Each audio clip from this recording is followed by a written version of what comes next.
সুপ্রিয় দর্শক, স্বাগত জানাচ্ছি গ্রেট ওয়াল সিরামিক্স গণতন্ত্র এখন অনুষ্ঠানের 93তম পর্বে। সাথে আছে আমি মোস্তফা ফিরোজ।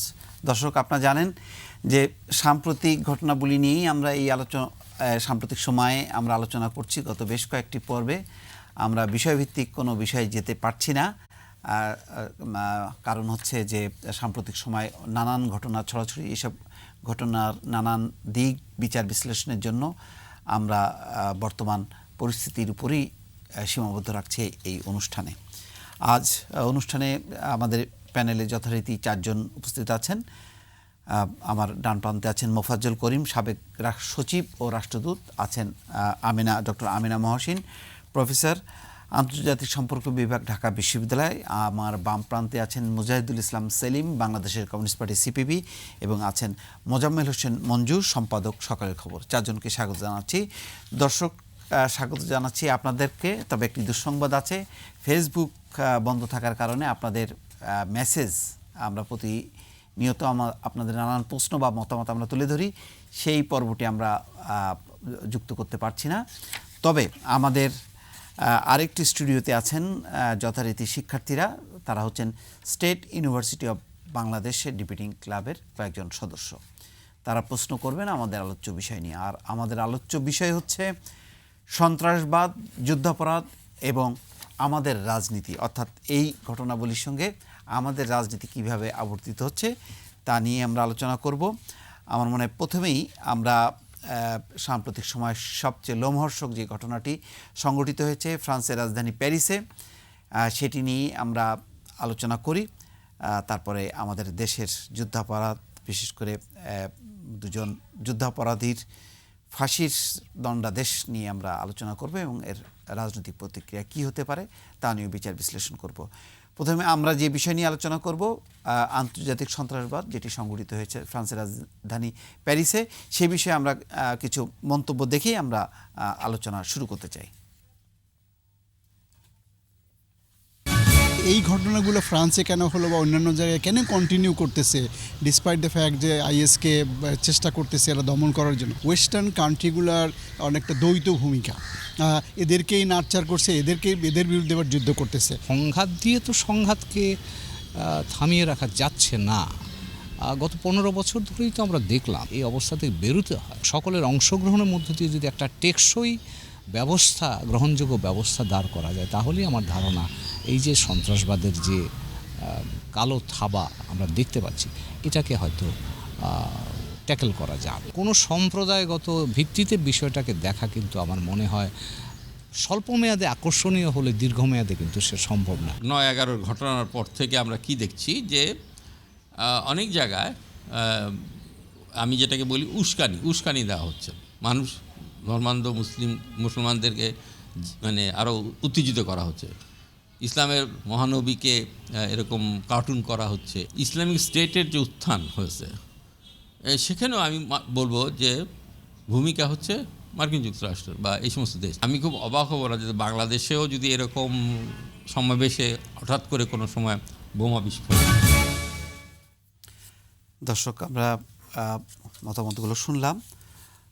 আমরা আমাদের এই প্যানেলে প্রথমেই স্যার আপনাকে দিয়ে শুরু করতে চাই। হ্যাঁ স্যার, সেটি হচ্ছে যে আমরা তো এতদিন দেখছিলাম যে আইএসের নামে যেই ঘটনাটা সংঘটিত হচ্ছে সেটা মূলত সিরিয়া, ইরাক, ওই সব অঞ্চলকে ঘিরে।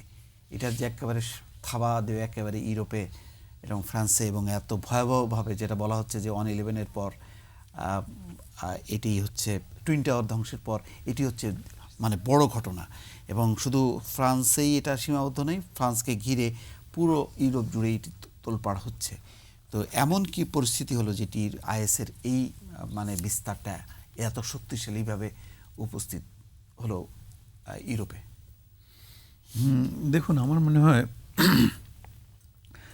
বেশ কিছুদিন যাবতীয় আর কি এরকম একটা সম্ভাবনা দেখা দিয়েছিল, উড়িয়ে দেওয়া যাচ্ছিল না। কারণ এটা শুধু যদি সিরিয়া কেন্দ্রিক বা ওই ইরাক কেন্দ্রিক ইত্যাদি হতো, তাহলে ওখানেই সীমাবদ্ধ থাকতো, যেমন করে সবসময় হয়ে আসছে। আফগানিস্তান হলে আফগানিস্তান, সিরিয়া হলে সিরিয়া, বা ইরাক, কিন্তু মাঝখানে একটু খোঁচাখুচি করেছেন কিন্তু এই ফ্রান্স বা এই ধরনের যারা অতি উৎসাহী কিছু সমাজ, তারা খামাখাই ধর্মকে নিয়ে ঠাট্টা বিদ্রূপ উপহাস ইত্যাদিতে মেতে উঠেছিল। আপনাদের মনে আছে কিছুদিন আগে, বোধহয় বছরখানেক আগে হবে, যে ফ্রান্সের একটা পত্রিকা একটা কার্টুন বের হয়েছিল, অত্যন্ত বিদ্রুপাত্মক এবং আপত্তিকর একটা কার্টুন, যেটাতে ধর্মপ্রাণ মানুষদের, মুসলমানদের মনে আঘাত লেগে থাকবে এবং সবাই এই সমস্ত ব্যাপারে আহত বোধ করে। সে ধর্মকর্ম করুক আর না করুক, যে কোনো ধর্মের লোক, মনে করুন খ্রিস্টান ধর্মের যদি যীশু খ্রিস্টকে নিয়ে যদি এ ধরনের কেউ কোথাও আপত্তিকর কিছু করে, তাহলে যে কোনো দিন চার্চে যায় না তারও খারাপ লাগবে, সে যদি একজন খ্রিস্টান ধর্মাবলম্বী হয়। আর ইসলাম ধর্মের মধ্যে সবাই যে খুবই সহনশীল সহিষ্ণু তা নয়, কিছু কিছু ধর্মান্ধ ব্যক্তিও আছে, উগ্র স্বভাবের লোকজন আছে, আমরা অন্যান্য ধর্মের মধ্যেও দেখি, সব ধর্মেই আছে। এখানকার কথা বলছি আমি এই জন্যে যে আইএসদের তৎপরতা ইয়েতে আপনার সিরিয়া বা ওই সন্নিহিত অঞ্চলগুলোতে, তাতে মনে হয় যেন একটা বিশেষ একটা গোষ্ঠী, তারা হঠাৎ করে মানে একেবারে একটা জেহাদি মনোভাব নিয়ে, তারা তো জেহাদি বলছে এটাকে, মনোভাব নিয়ে ঝাঁপিয়ে পড়েছে, যেটা কোনো প্রয়োজনই নাই, কোনো দরকারও নাই। ইসলাম এত বেশি না, আপনার এত বেশি ইসলাম কোনো মতেই পরমত সহিষ্ণুতার দিকে তাদের কোনো রকমের কোনো উৎসাহ নেই, অনুৎসাহ নেই বলা উচিত। সবসময় সহনশীলতার পরিচয় দিয়ে আসছে, এমনকি নবী করিম সাল্লাল্লাহু আলাইহি ওয়াসাল্লামের সময় থেকেও কখনোই এই ধরনের কোনো তৎপরতা তিনিও চালান নাই, কিছু না, বরং ভালোবাসা দিয়ে, যুক্তি দিয়ে, ভালো মানুষ করার জন্যে এই চেষ্টা দিয়ে তিনি ধর্মের প্রচার করেছেন। যেখানে প্রয়োজন হয়েছে, যখন তার উপরে আঘাত এসছে, তখন যুদ্ধ করেছেন বটে, কিন্তু সাধারণভাবে স্বাভাবিকভাবে যে যারা কাফির আছে তাদেরকে সবাইকে এখনই সব মেরে ফেলতে হবে বা কিছু করতে হবে, এরকম করা হয়নি। তো এখন একটা গোষ্ঠী এরকম হয়েছে। এটার দেখা দেখি আমরা ভেবেছিলাম যে যারা উন্নত বিশ্বের যারা আছেন, তারা অন্তত যারা শিক্ষা দীক্ষায়, জ্ঞানে বিজ্ঞানে, অর্থে, বিত্তে, সব দিক দিয়ে যারা উপরে আছেন, তারা আর যাই হোক এরকম তীব্র একটা প্রতিক্রিয়া বা তারাও একটা উগ্র আচরণ করবে না। যখন এই যে ফ্রান্সের এই ঘটনাটা ঘটলো, তখনই কিন্তু অনেকে মনে মনে প্রমাদ গুনেছে যে ফ্রান্স বোধহয় এই বিপদটা ডেকে আনতেছে, এবং তারই বহিঃপ্রকাশ হয়েছে। দ্বিতীয়ত হচ্ছে ফ্রান্সের নিরাপত্তাজনিত যে ব্যবস্থাপনা, এটা সম্বন্ধে আমার একটু এই ঘটনা উপলক্ষে, আমি সার্বিকভাবে বলছি না, এই ঘটনা নিয়ে বলছি, এই নিরাপত্তার ব্যাপারটা ফ্রান্সে যেন একটু আমার কাছে কেমন ঢিলাঢালা মনে হয়েছে। কেন বলছি? বেশি লোক কিন্তু মারা গেছে, বোধহয় শতাধিক, 127 জন না কতজন, একটা কনসার্ট হলে মারা গেছে, যেখানে একটা কনসার্ট চলছিল এবং শুরু হওয়ার কিছুক্ষণ পরেই সন্ধ্যা রাত্রিতে 8-9টার দিকে এই ঘটনাটা ঘটে গেছে। কেমন? আচ্ছা, এখানে যে লোকগুলা ঢুকলো, তাদের কোনো তল্লাশি করা হয় নাই, কোনো সার্চ করা নেই। অথচ স্যার সবচেয়ে আশ্চর্যজনকভাবে তার একদিনকে দুদিন আগে থেকে কিন্তু ওই যে প্যারিসে আপনার সম্মেলন উপলক্ষে কিন্তু অলরেডি নিরাপত্তা, ইউনেস্কো সম্মেলন উপলক্ষে, জি আপনার পরিবেশ হ্যাঁ, ক্লাইমেট চেঞ্জের উপরে, সরি ইউনেস্কো নয়, ক্লাইমেট চেঞ্জের উপরে হবে, সেটা এখনো হয়নি। হয়নি, কিন্তু তার একদিন আগে থেকে, দুদিন আগে থেকে মানে ব্যাপক নিরাপত্তামূলক ব্যবস্থা শুরু হয়েছিল। জি, তো এটার প্রস্তুতি তো অনেকদিন আগে থেকেই থাকার কথা আর কি, কিন্তু সেটা আমি বাদই দিলাম, যে একটা বড় ইভেন্ট সামনে আসছে, সেটা বাদই দিলাম। আপনার হবে না এমনি স্বাভাবিকভাবে, যেখানে এরকম জনসমাগম হচ্ছে, আর যেখানে এখন সমস্ত বিশ্ব জুড়ে এই ধরনের ঘটনাবলী প্রায় প্রত্যেক দিনই ঘটছে, সেখানে মানুষকে একটু চেক করা বা একটু দেখা, বিশেষ করে অস্ত্র নিয়ে ঢুকে পড়তেছে। আমাদেরও কিন্তু বড় বড় কোনো কনভেনশন হলে, আমি সেটাই বলছি, নিরাপত্তার ভালোই হয়েছে, তো ভালোই হয়েছে। এই যে কয়েকদিন আগে একটা বড় লোকসঙ্গীত সম্মেলন হয়ে গেল বাংলাদেশে, কেমন? আচ্ছা, সেই সমস্ত আপনার ওই জুড়ে, এরিনাটা জুড়ে মানুষ সিকিউরিটি অ্যারেঞ্জমেন্টটা চমৎকার ছিল, 40,000 লোকের সমাগম হয়েছে। কিছুই তো এর মধ্যে কোনো রকমের কোনো অঘটন ইনশাল্লাহ ঘটে নাই।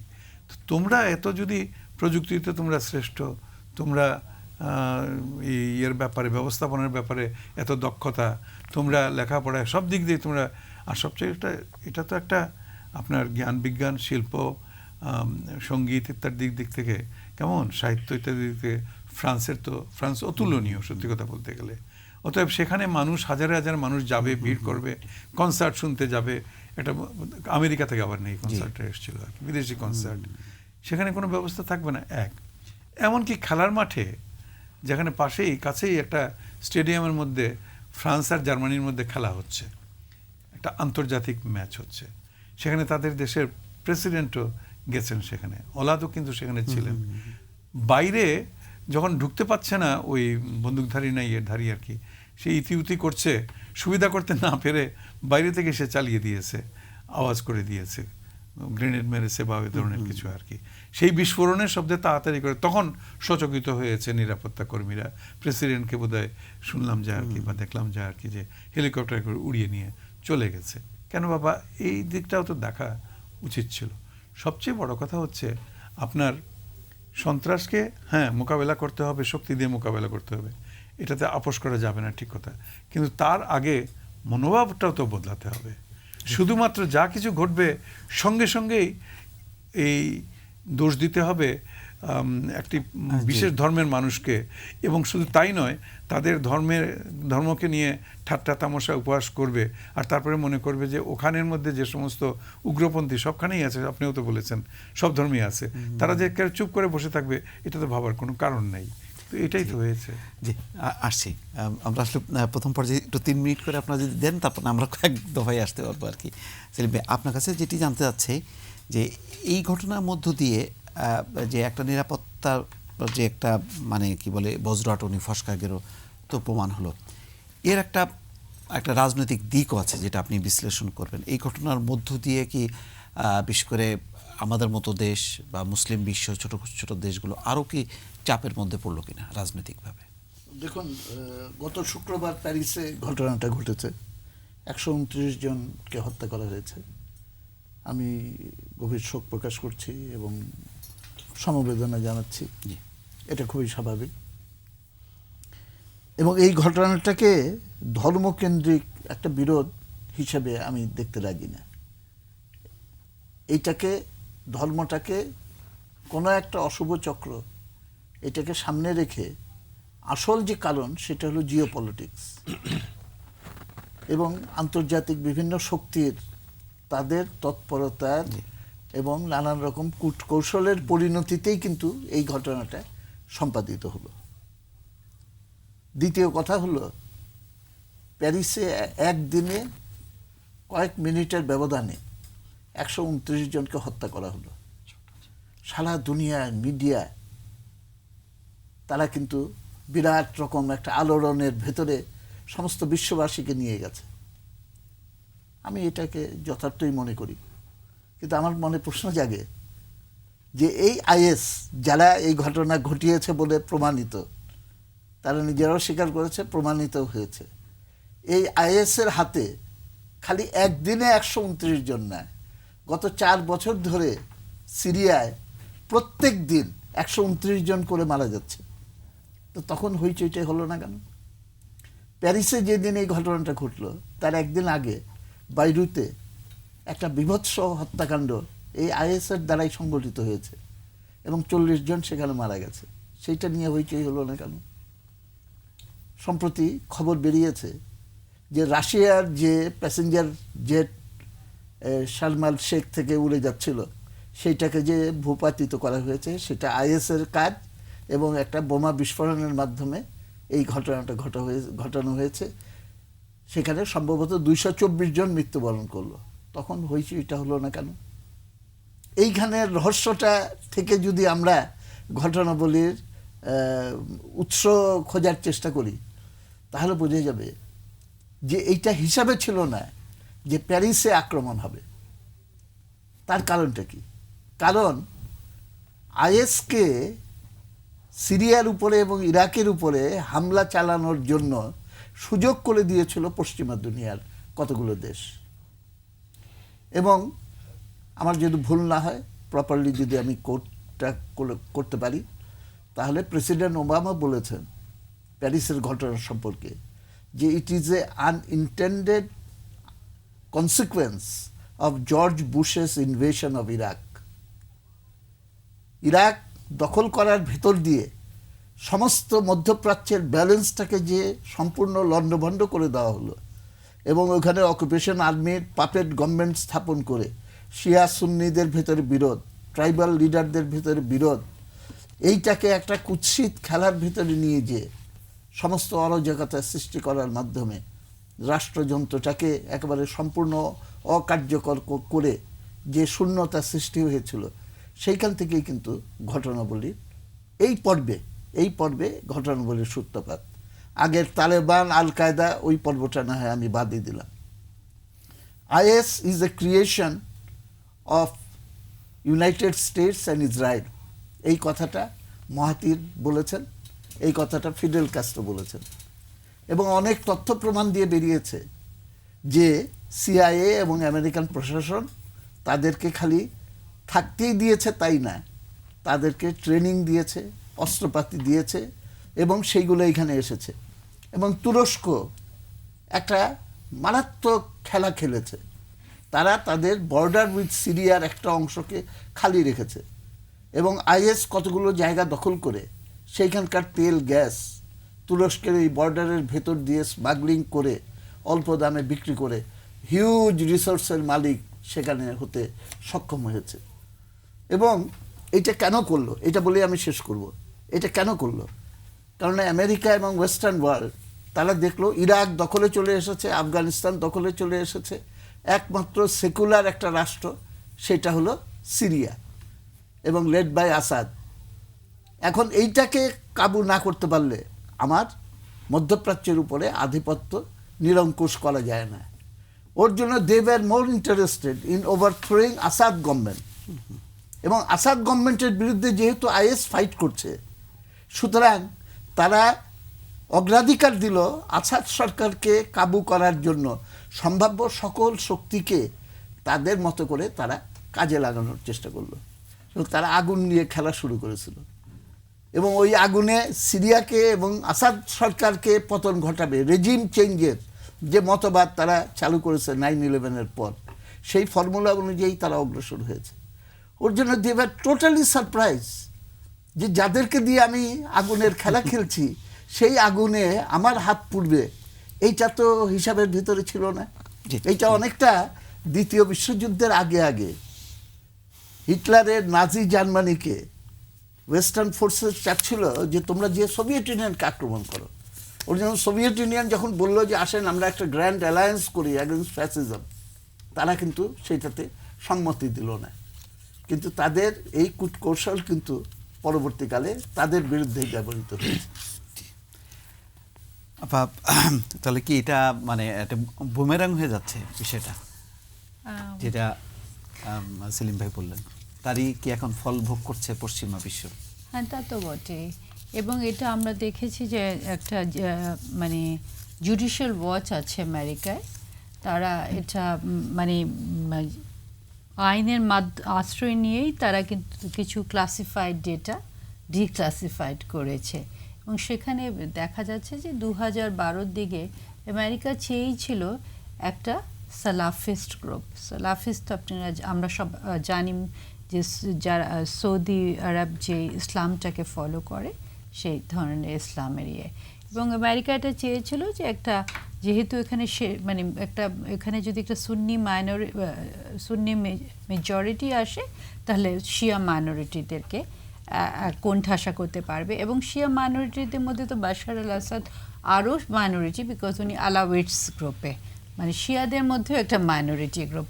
সো এবং এটা DIA যেটা ডিফেন্স ইন্টেলিজেন্স এজেন্সি বলা হয় আমেরিকার, সেটার ডেটাও এটা বলছে। সো দিজ আর দেয়ার, এখন এগুলো বের হয়ে আসছে এবং এটাকে তৈরি করেছিল বাশার আল আসাদকে সরাবার জন্য।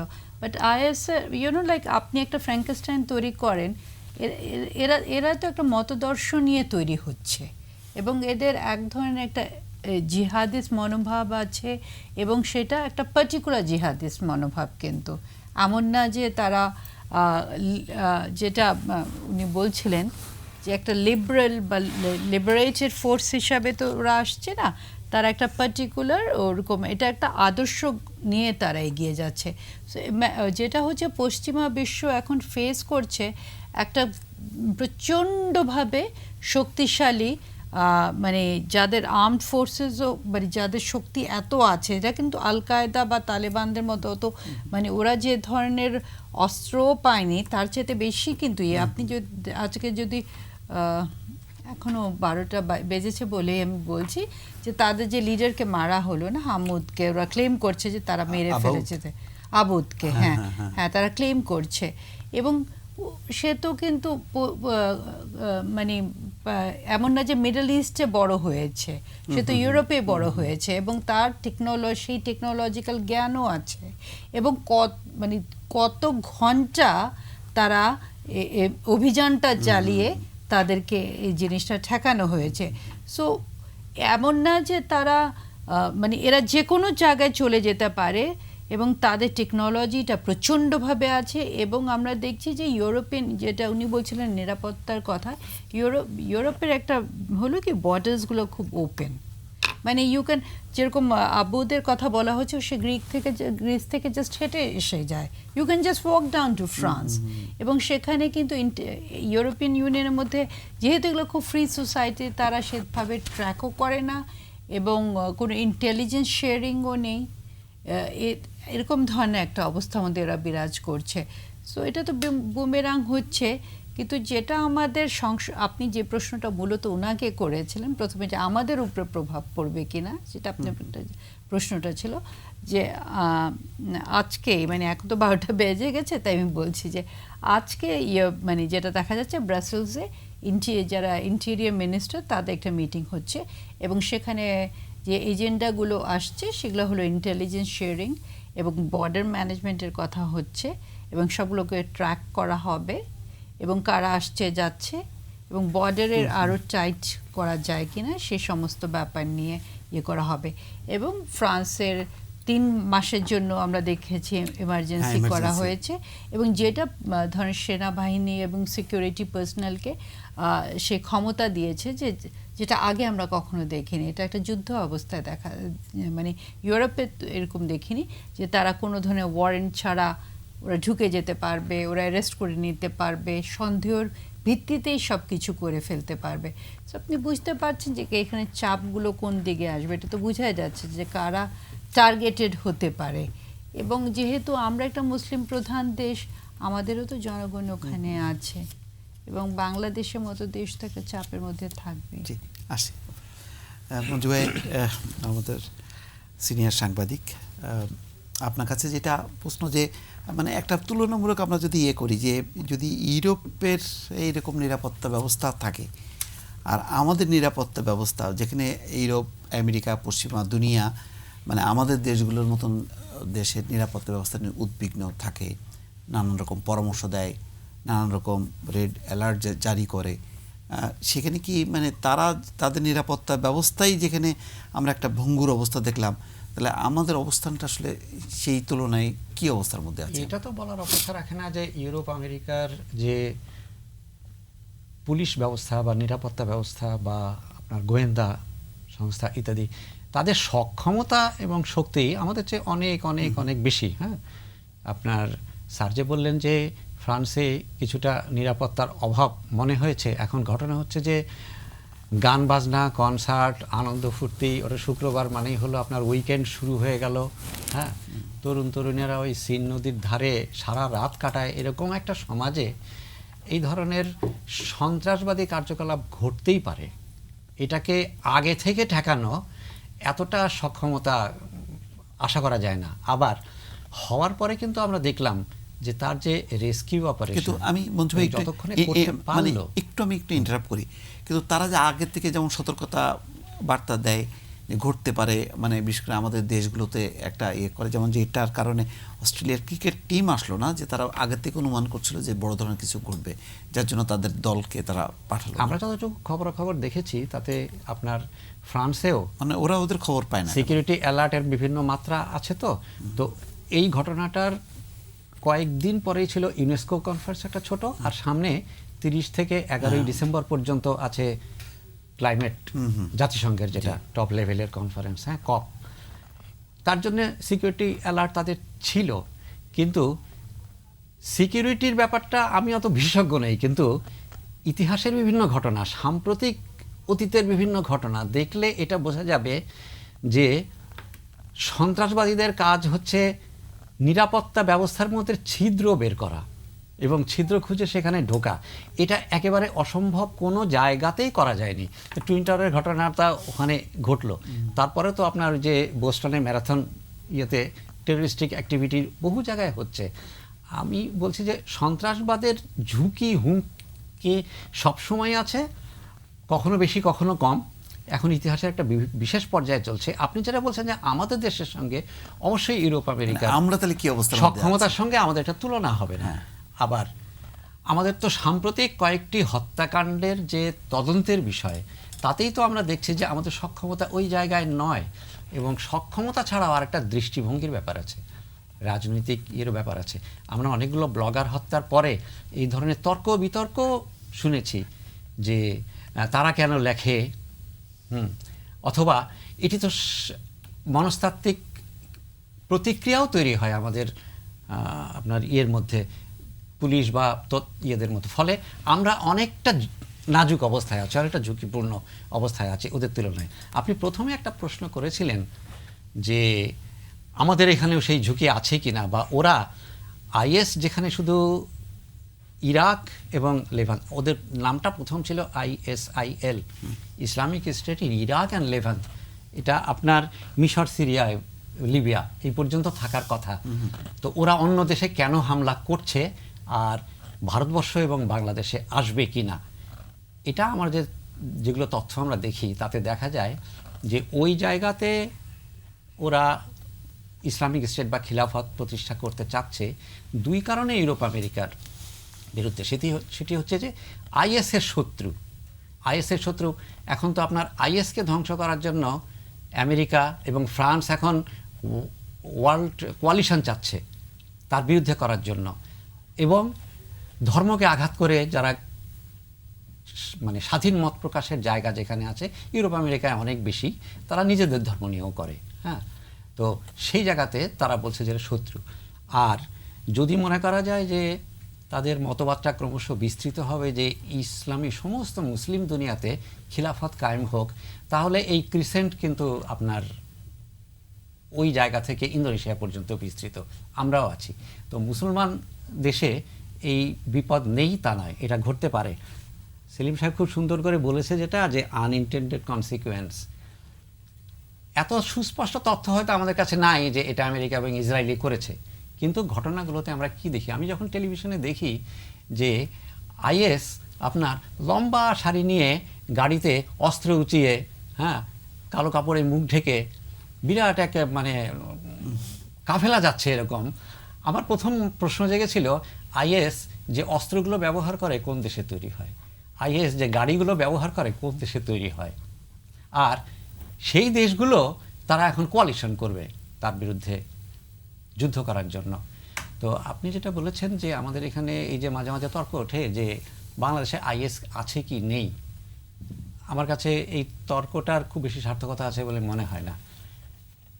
আইএস সাংগঠনিকভাবে না থাকলেও আইএস মতাদর্শে মনে তো থাকতেই পারে একটা মুসলিম দেশে। আমাদের দেশে বিভিন্ন ধর্মান্ধ গোষ্ঠী, মৌলবাদী গোষ্ঠী বা সন্ত্রাসী তৎপরতা আমরা দেখেছি।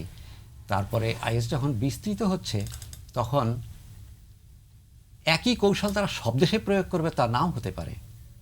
অনেক ছোট ছোট সন্ত্রাসী গ্রুপ করে সেগুলোর সাথে লিঙ্ক করে অনেক রকম তৎপরতা হতে পারে। কাজেই আমাদের এখানে দুই প্রক্রিয়ায় এটাকে মোকাবেলা করতে হবে। একটা হলো আমাদের পুলিশি গোয়েন্দা, এটা তো বাড়াতে হবেই। আরেকটি হলো আমাদের শিক্ষাগত এবং সাংস্কৃতিক আদর্শগত লড়াইটা চালাতে হবে, যাতে ওই ধরনের ধর্মান্ধতা এখানে বিস্তৃত না হয়। এটা একটা লম্বা লড়াই। সেই লড়াই তো আমাদের ঘাটতি, যে আমাদের সেই ধরনের রাজনৈতিক ঐক্যমত্যও নাই, সেটাও দরকার ছিল, সেই জায়গায় তো অভাব। খুবই খুবই সত্য কথা বলেছেন। যে আসছি, জি দর্শক, আমরা একটু যাচ্ছি শিক্ষার্থীদের কাছে। স্টেট ইউনিভার্সিটি অফ বাংলাদেশ শিক্ষার্থীদের কাছে। আমরা প্রথম পর্যায়ে আমরা দেখছি যে 4 জন আছেন। তো শিক্ষার্থীদের কাছে অনুরোধ হচ্ছে যে আপনাদের নামটি বলে কার কাছে প্রশ্নটা করবেন এটা যদি সুনির্দিষ্টভাবে বলেন। প্রথম প্রশ্ন। আসসালামু আলাইকুম, ওয়ালাইকুম আমি আসসালাম। আবু সালে মুসা, সহসভাপতি state university of Bangladesh debating society এবং ডিবেট ফর ডেমোক্রেসি এর একজন সদস্য। আমার প্রশ্ন হচ্ছে মোফাজ্জল করিম স্যারের কাছে, আমরা কিনা এই যখন জঙ্গিবাদের উত্থানটা দেখি সেখান থেকেই আমাদের যুদ্ধাপরাধের যে বিচারটা শুরু হয়েছে, এই যুদ্ধাপরাধের বিচারের প্রথম থেকেই জনমনে একটি ঘোলাটে ব্যাপার ছিল যে আসলে এটি কি স্বচ্ছ হচ্ছে কিনা।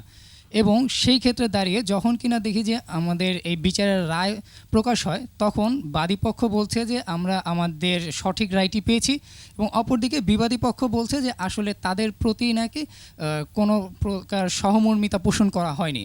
তাহলে এই ক্ষেত্রে দাঁড়িয়ে আসলে কিভাবে এই বিচার প্রক্রিয়ার স্বচ্ছতা আমরা নিশ্চিত করতে পারি? জি, আমাদের এই প্রাসঙ্গিক না খুব পরিষ্কার হয়নি। আচ্ছা, আমি এই প্রশ্নটাকে আবার বলার জন্য অনুরোধ করছি। এই প্রশ্নটি আবার একটু জোরে বলতে হবে, একটু জোরে, মাইকটা একটু কাছে নিন। আবার প্রশ্নটি আবার রিপিট। আচ্ছা, আমার প্রশ্নটা ছিল তাহলে এই যে বিচার প্রক্রিয়া যে চলছে, যেটাকে এখন আসলে ঘোলাটে প্রক্রিয়া রয়েছে, তো এটাকে আমরা কিভাবে একটি স্বচ্ছ প্রক্রিয়া নিয়ে যেতে পারি যাতে কিনা জনমনে একটি স্বচ্ছতা তৈরি হবে? আচ্ছা, ধন্যবাদ। আপনি এটা রাখেন, এখন দরকার নেই, আমরা বিরতির পরে এই প্রসঙ্গটা তুলব। জি, দ্বিতীয় প্রশ্ন। আমি Rahat, office secretary, state university of Bangladesh debating society. আমার প্রশ্নটি মঞ্জু স্যারের কাছে। আমার প্রশ্নটি হলো, গত কিছুদিন থেকে আমরা লক্ষ্য করছি বাংলাদেশে বিদেশি নাগরিক হত্যার পরিমাণ বৃদ্ধি পাচ্ছে। তো বিদেশি নাগরিক হত্যার ফলে আমাদের দেশের সুনাম বিদেশে ক্ষুণ্ণ হচ্ছে, এবং এর সাথে কি আমাদের আইএসের কোনো সম্পৃক্ততা আছে কি না? আইএসের যদি কোনো সম্পৃক্ততা থাকে তাহলে সরকার এ ব্যাপারে কী ধরনের ব্যবস্থা নিতে পারে? ধন্যবাদ। পরের প্রশ্ন। ধন্যবাদ। আমি মোশরেফা খন্দকার। আমার প্রশ্নটি মুজাহিদুল ইসলাম সেলিম স্যারের কাছে। আমার প্রশ্নটি হচ্ছে যে সম্প্রতি বাংলাদেশে যে ঘটনাগুলো ঘটে যাচ্ছে, ব্লগার হত্যা বা মুক্তমনা লেখক অথবা প্রকাশকদের হত্যা, এবং বলা হচ্ছে যে এর পিছনে মৌলবাদীরা দায়ী, তো আমার প্রশ্ন হচ্ছে যে এদেরকে আসলে কারা মদত যোগাচ্ছে? এর সাথে কি আইএসের কোনো সম্পর্ক আছে, অথবা আইএস কি এদের মদত যোগাচ্ছে? যেই ঘটনাটি ফ্রান্সে ঘটে গেল, আমাদের দেশে যে আগামীতে এই ঘটনাটি ঘটবে না তার কোনো নিশ্চয়তা আদৌ আছে কিনা? ধন্যবাদ। চতুর্থ প্রশ্ন। ধন্যবাদ। আমি Nazrul Islam, state university of Bangladesh debating সোসাইটির প্রচার সম্পাদক পদে আছি। আমার প্রশ্নটি হচ্ছে, সম্প্রতি আন্তর্জাতিক বিশ্বে আমরা দেখতে পাচ্ছি বিভিন্ন ধরনের হত্যাকাণ্ড বা সন্ত্রাসী কর্মকাণ্ড সংঘটিত হচ্ছে, এবং এরই সঙ্গে আমরা দেখতে পাচ্ছি আমাদের বাংলাদেশেও বিভিন্ন বিদেশি নাগরিকদের হত্যা করা হচ্ছে। এটি কি আন্তর্জাতিক সন্ত্রাসবাদের সঙ্গে কি কোনো একই সূত্রে গাথা, নাকি বাংলাদেশকে বিশ্বমহলে সন্ত্রাসবাদের একটি রাষ্ট্র হিসেবে পরিচিত করার জন্য কোনো ধরনের ষড়যন্ত্রের অংশবিশেষ, এবং এতে করে কি বাংলাদেশের সম্পর্কে কোনো আন্তর্জাতিক বিভিন্ন দেশের সঙ্গে কোনো ধরনের সম্পর্কে চির ধরতে পারে কিনা, আমি ডক্টর আমেনা ম্যামের কাছে জানতে চাচ্ছি। আচ্ছা, ধন্যবাদ। আমরা 4 জনের কাছ থেকে দ্বিতীয়, তৃতীয় এবং চতুর্থ এই 3 জনের কাছ থেকে আমরা এতক্ষণ যে আলোচনা করলাম এটি ছিল প্রাসঙ্গিক। আর প্রথম যে প্রশ্ন সেটা আমরা বিরতির পরে দেবেন। স্যার, আপনি দেবেন। আচ্ছা, আমাদের যে দ্বিতীয় প্রশ্নটি ছিল রাহাত, হ্যাঁ, রাহাত জিজ্ঞাসা করেছিল যে বিদেশি নাগরিক হত্যা যেটা হচ্ছে, এটার পেছনে আন্তর্জাতিক সন্ত্রাসী চক্র আছে কিনা বা আইএস আছে কিনা সম্পৃক্ততা, এবং সরকার এ ব্যাপারে কী ব্যবস্থা গ্রহণ করতে পারে। যেহেতু এগুলো খুব নিবিড়ভাবে গোয়েন্দা তদন্ত পর্যবেক্ষণের বিষয়, অনেক তথ্য প্রমাণের বিষয়, কাজেই সুনির্দিষ্টভাবে বলা যায় না। তবে ঘটনার বিভিন্ন দিক, পরিস্থিতি, সময়, চলমান রাজনীতি সব কিছু বিবেচনা করে এক ধরনের বিশ্লেষণ বা পর্যবেক্ষণ করা যায়। সেটা মনে হয় এরকম যে শক্তিগুলো বাংলাদেশের সরকারকে অস্থিতিশীল করে দিতে চাচ্ছে, দুর্বল করে দিতে চাচ্ছে, বা দেশে অস্থিরতা সৃষ্টি করতে চাচ্ছে, সেই রকম রাজনৈতিক বা অন্য স্বার্থ সংশ্লিষ্ট গোষ্ঠী মহল তারা এটা করতে পারে। সেখানে দেখা যাচ্ছে যে এই সরকারের বিরুদ্ধে একটি আছে গণতান্ত্রিক বিরোধী শক্তি, যেখানে আমাদের সরকার সবসময়ই বলে কোনো কিছু ঘটলেই যে বিএনপি করেছে, জামাত করেছে। আমি এটি অত সরলভাবে দেখতে চাই না, কারণ এরা সংসদীয় রাজনীতি করে, সাংবিধানিক রাজনীতি করে। কিছু কিছু ক্ষেত্রে যেমন সাম্প্রতিক আন্দোলনের সময় জ্বালাও পোড়াও অথবা পেট্রোল বোমা মারা ইত্যাদি কিছু শক্তি প্রয়োগ বা সন্ত্রাসী কৌশল গ্রহণ করতে পারে, কিন্তু সার্বিকভাবে তারা রাজনীতিতে সন্ত্রাসবাদী নয়। আর যদি বলতেই হয় যে বিএনপি বা জামাত করেছে, তাহলে সুনির্দিষ্ট পারপিট্রেটের যে করেছে কাজটা, তাদের কাউকে পুলিশি ব্যবস্থায় ধরতে পারার আগে এই কথাটা বলা যাবে না। কাজেই আমরা বলতে পারি যে ওই ধরনের শক্তি এই রাজনৈতিক দলগুলো ছাড়াও আমাদের দেশে অনেক জঙ্গি গোষ্ঠী আছে যারা গোপনে কাজ করে, অনেক সন্ত্রাসবাদী গোষ্ঠী আছে যারা আত্মগোপনে থেকে কাজ করে, এবং আমাদের দেশের রাজনীতিতেও আত্মগোপনে থেকে কাজ করার যেমন আপনার এক ধরনের ধর্মান্ধ গোষ্ঠী আছে, আবার অন্যরকম অতি বামপন্থী গোষ্ঠীও ছিল আমাদের দক্ষিণ পশ্চিম অঞ্চলে ছিল, যারা আত্মগোপনে থেকে অস্ত্র নিয়ে রাজনৈতিক কাজ করত। তবে তারা এখন দুর্বল হয়ে গেছে। এখন যে জঙ্গি ইসলামের নামে, ধর্মের নামে যারা করে, সেই ধরনের গোষ্ঠীগুলো আপনার এই যে হরকাতুল জিহাদ অথবা জেএমবি, যারা বিভিন্ন সময়ে আমাদের স্বয়ং প্রধানমন্ত্রীর প্রাণনাশেরও চেষ্টা করেছে, সেই ধরনের অনেক মামলা আছে। তারা অনেক জায়গায় বোমাবাজি করেছে, সন্ত্রাসবাদী কার্যকলাপ চালিয়েছে। এরা যে সরকারকে ব্যতিব্যস্ত করতে চায় এটা স্বাভাবিক।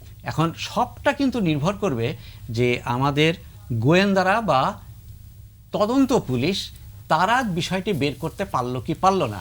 এই জায়গায় আবার আসে আমাদের সক্ষমতার বিষয়টি।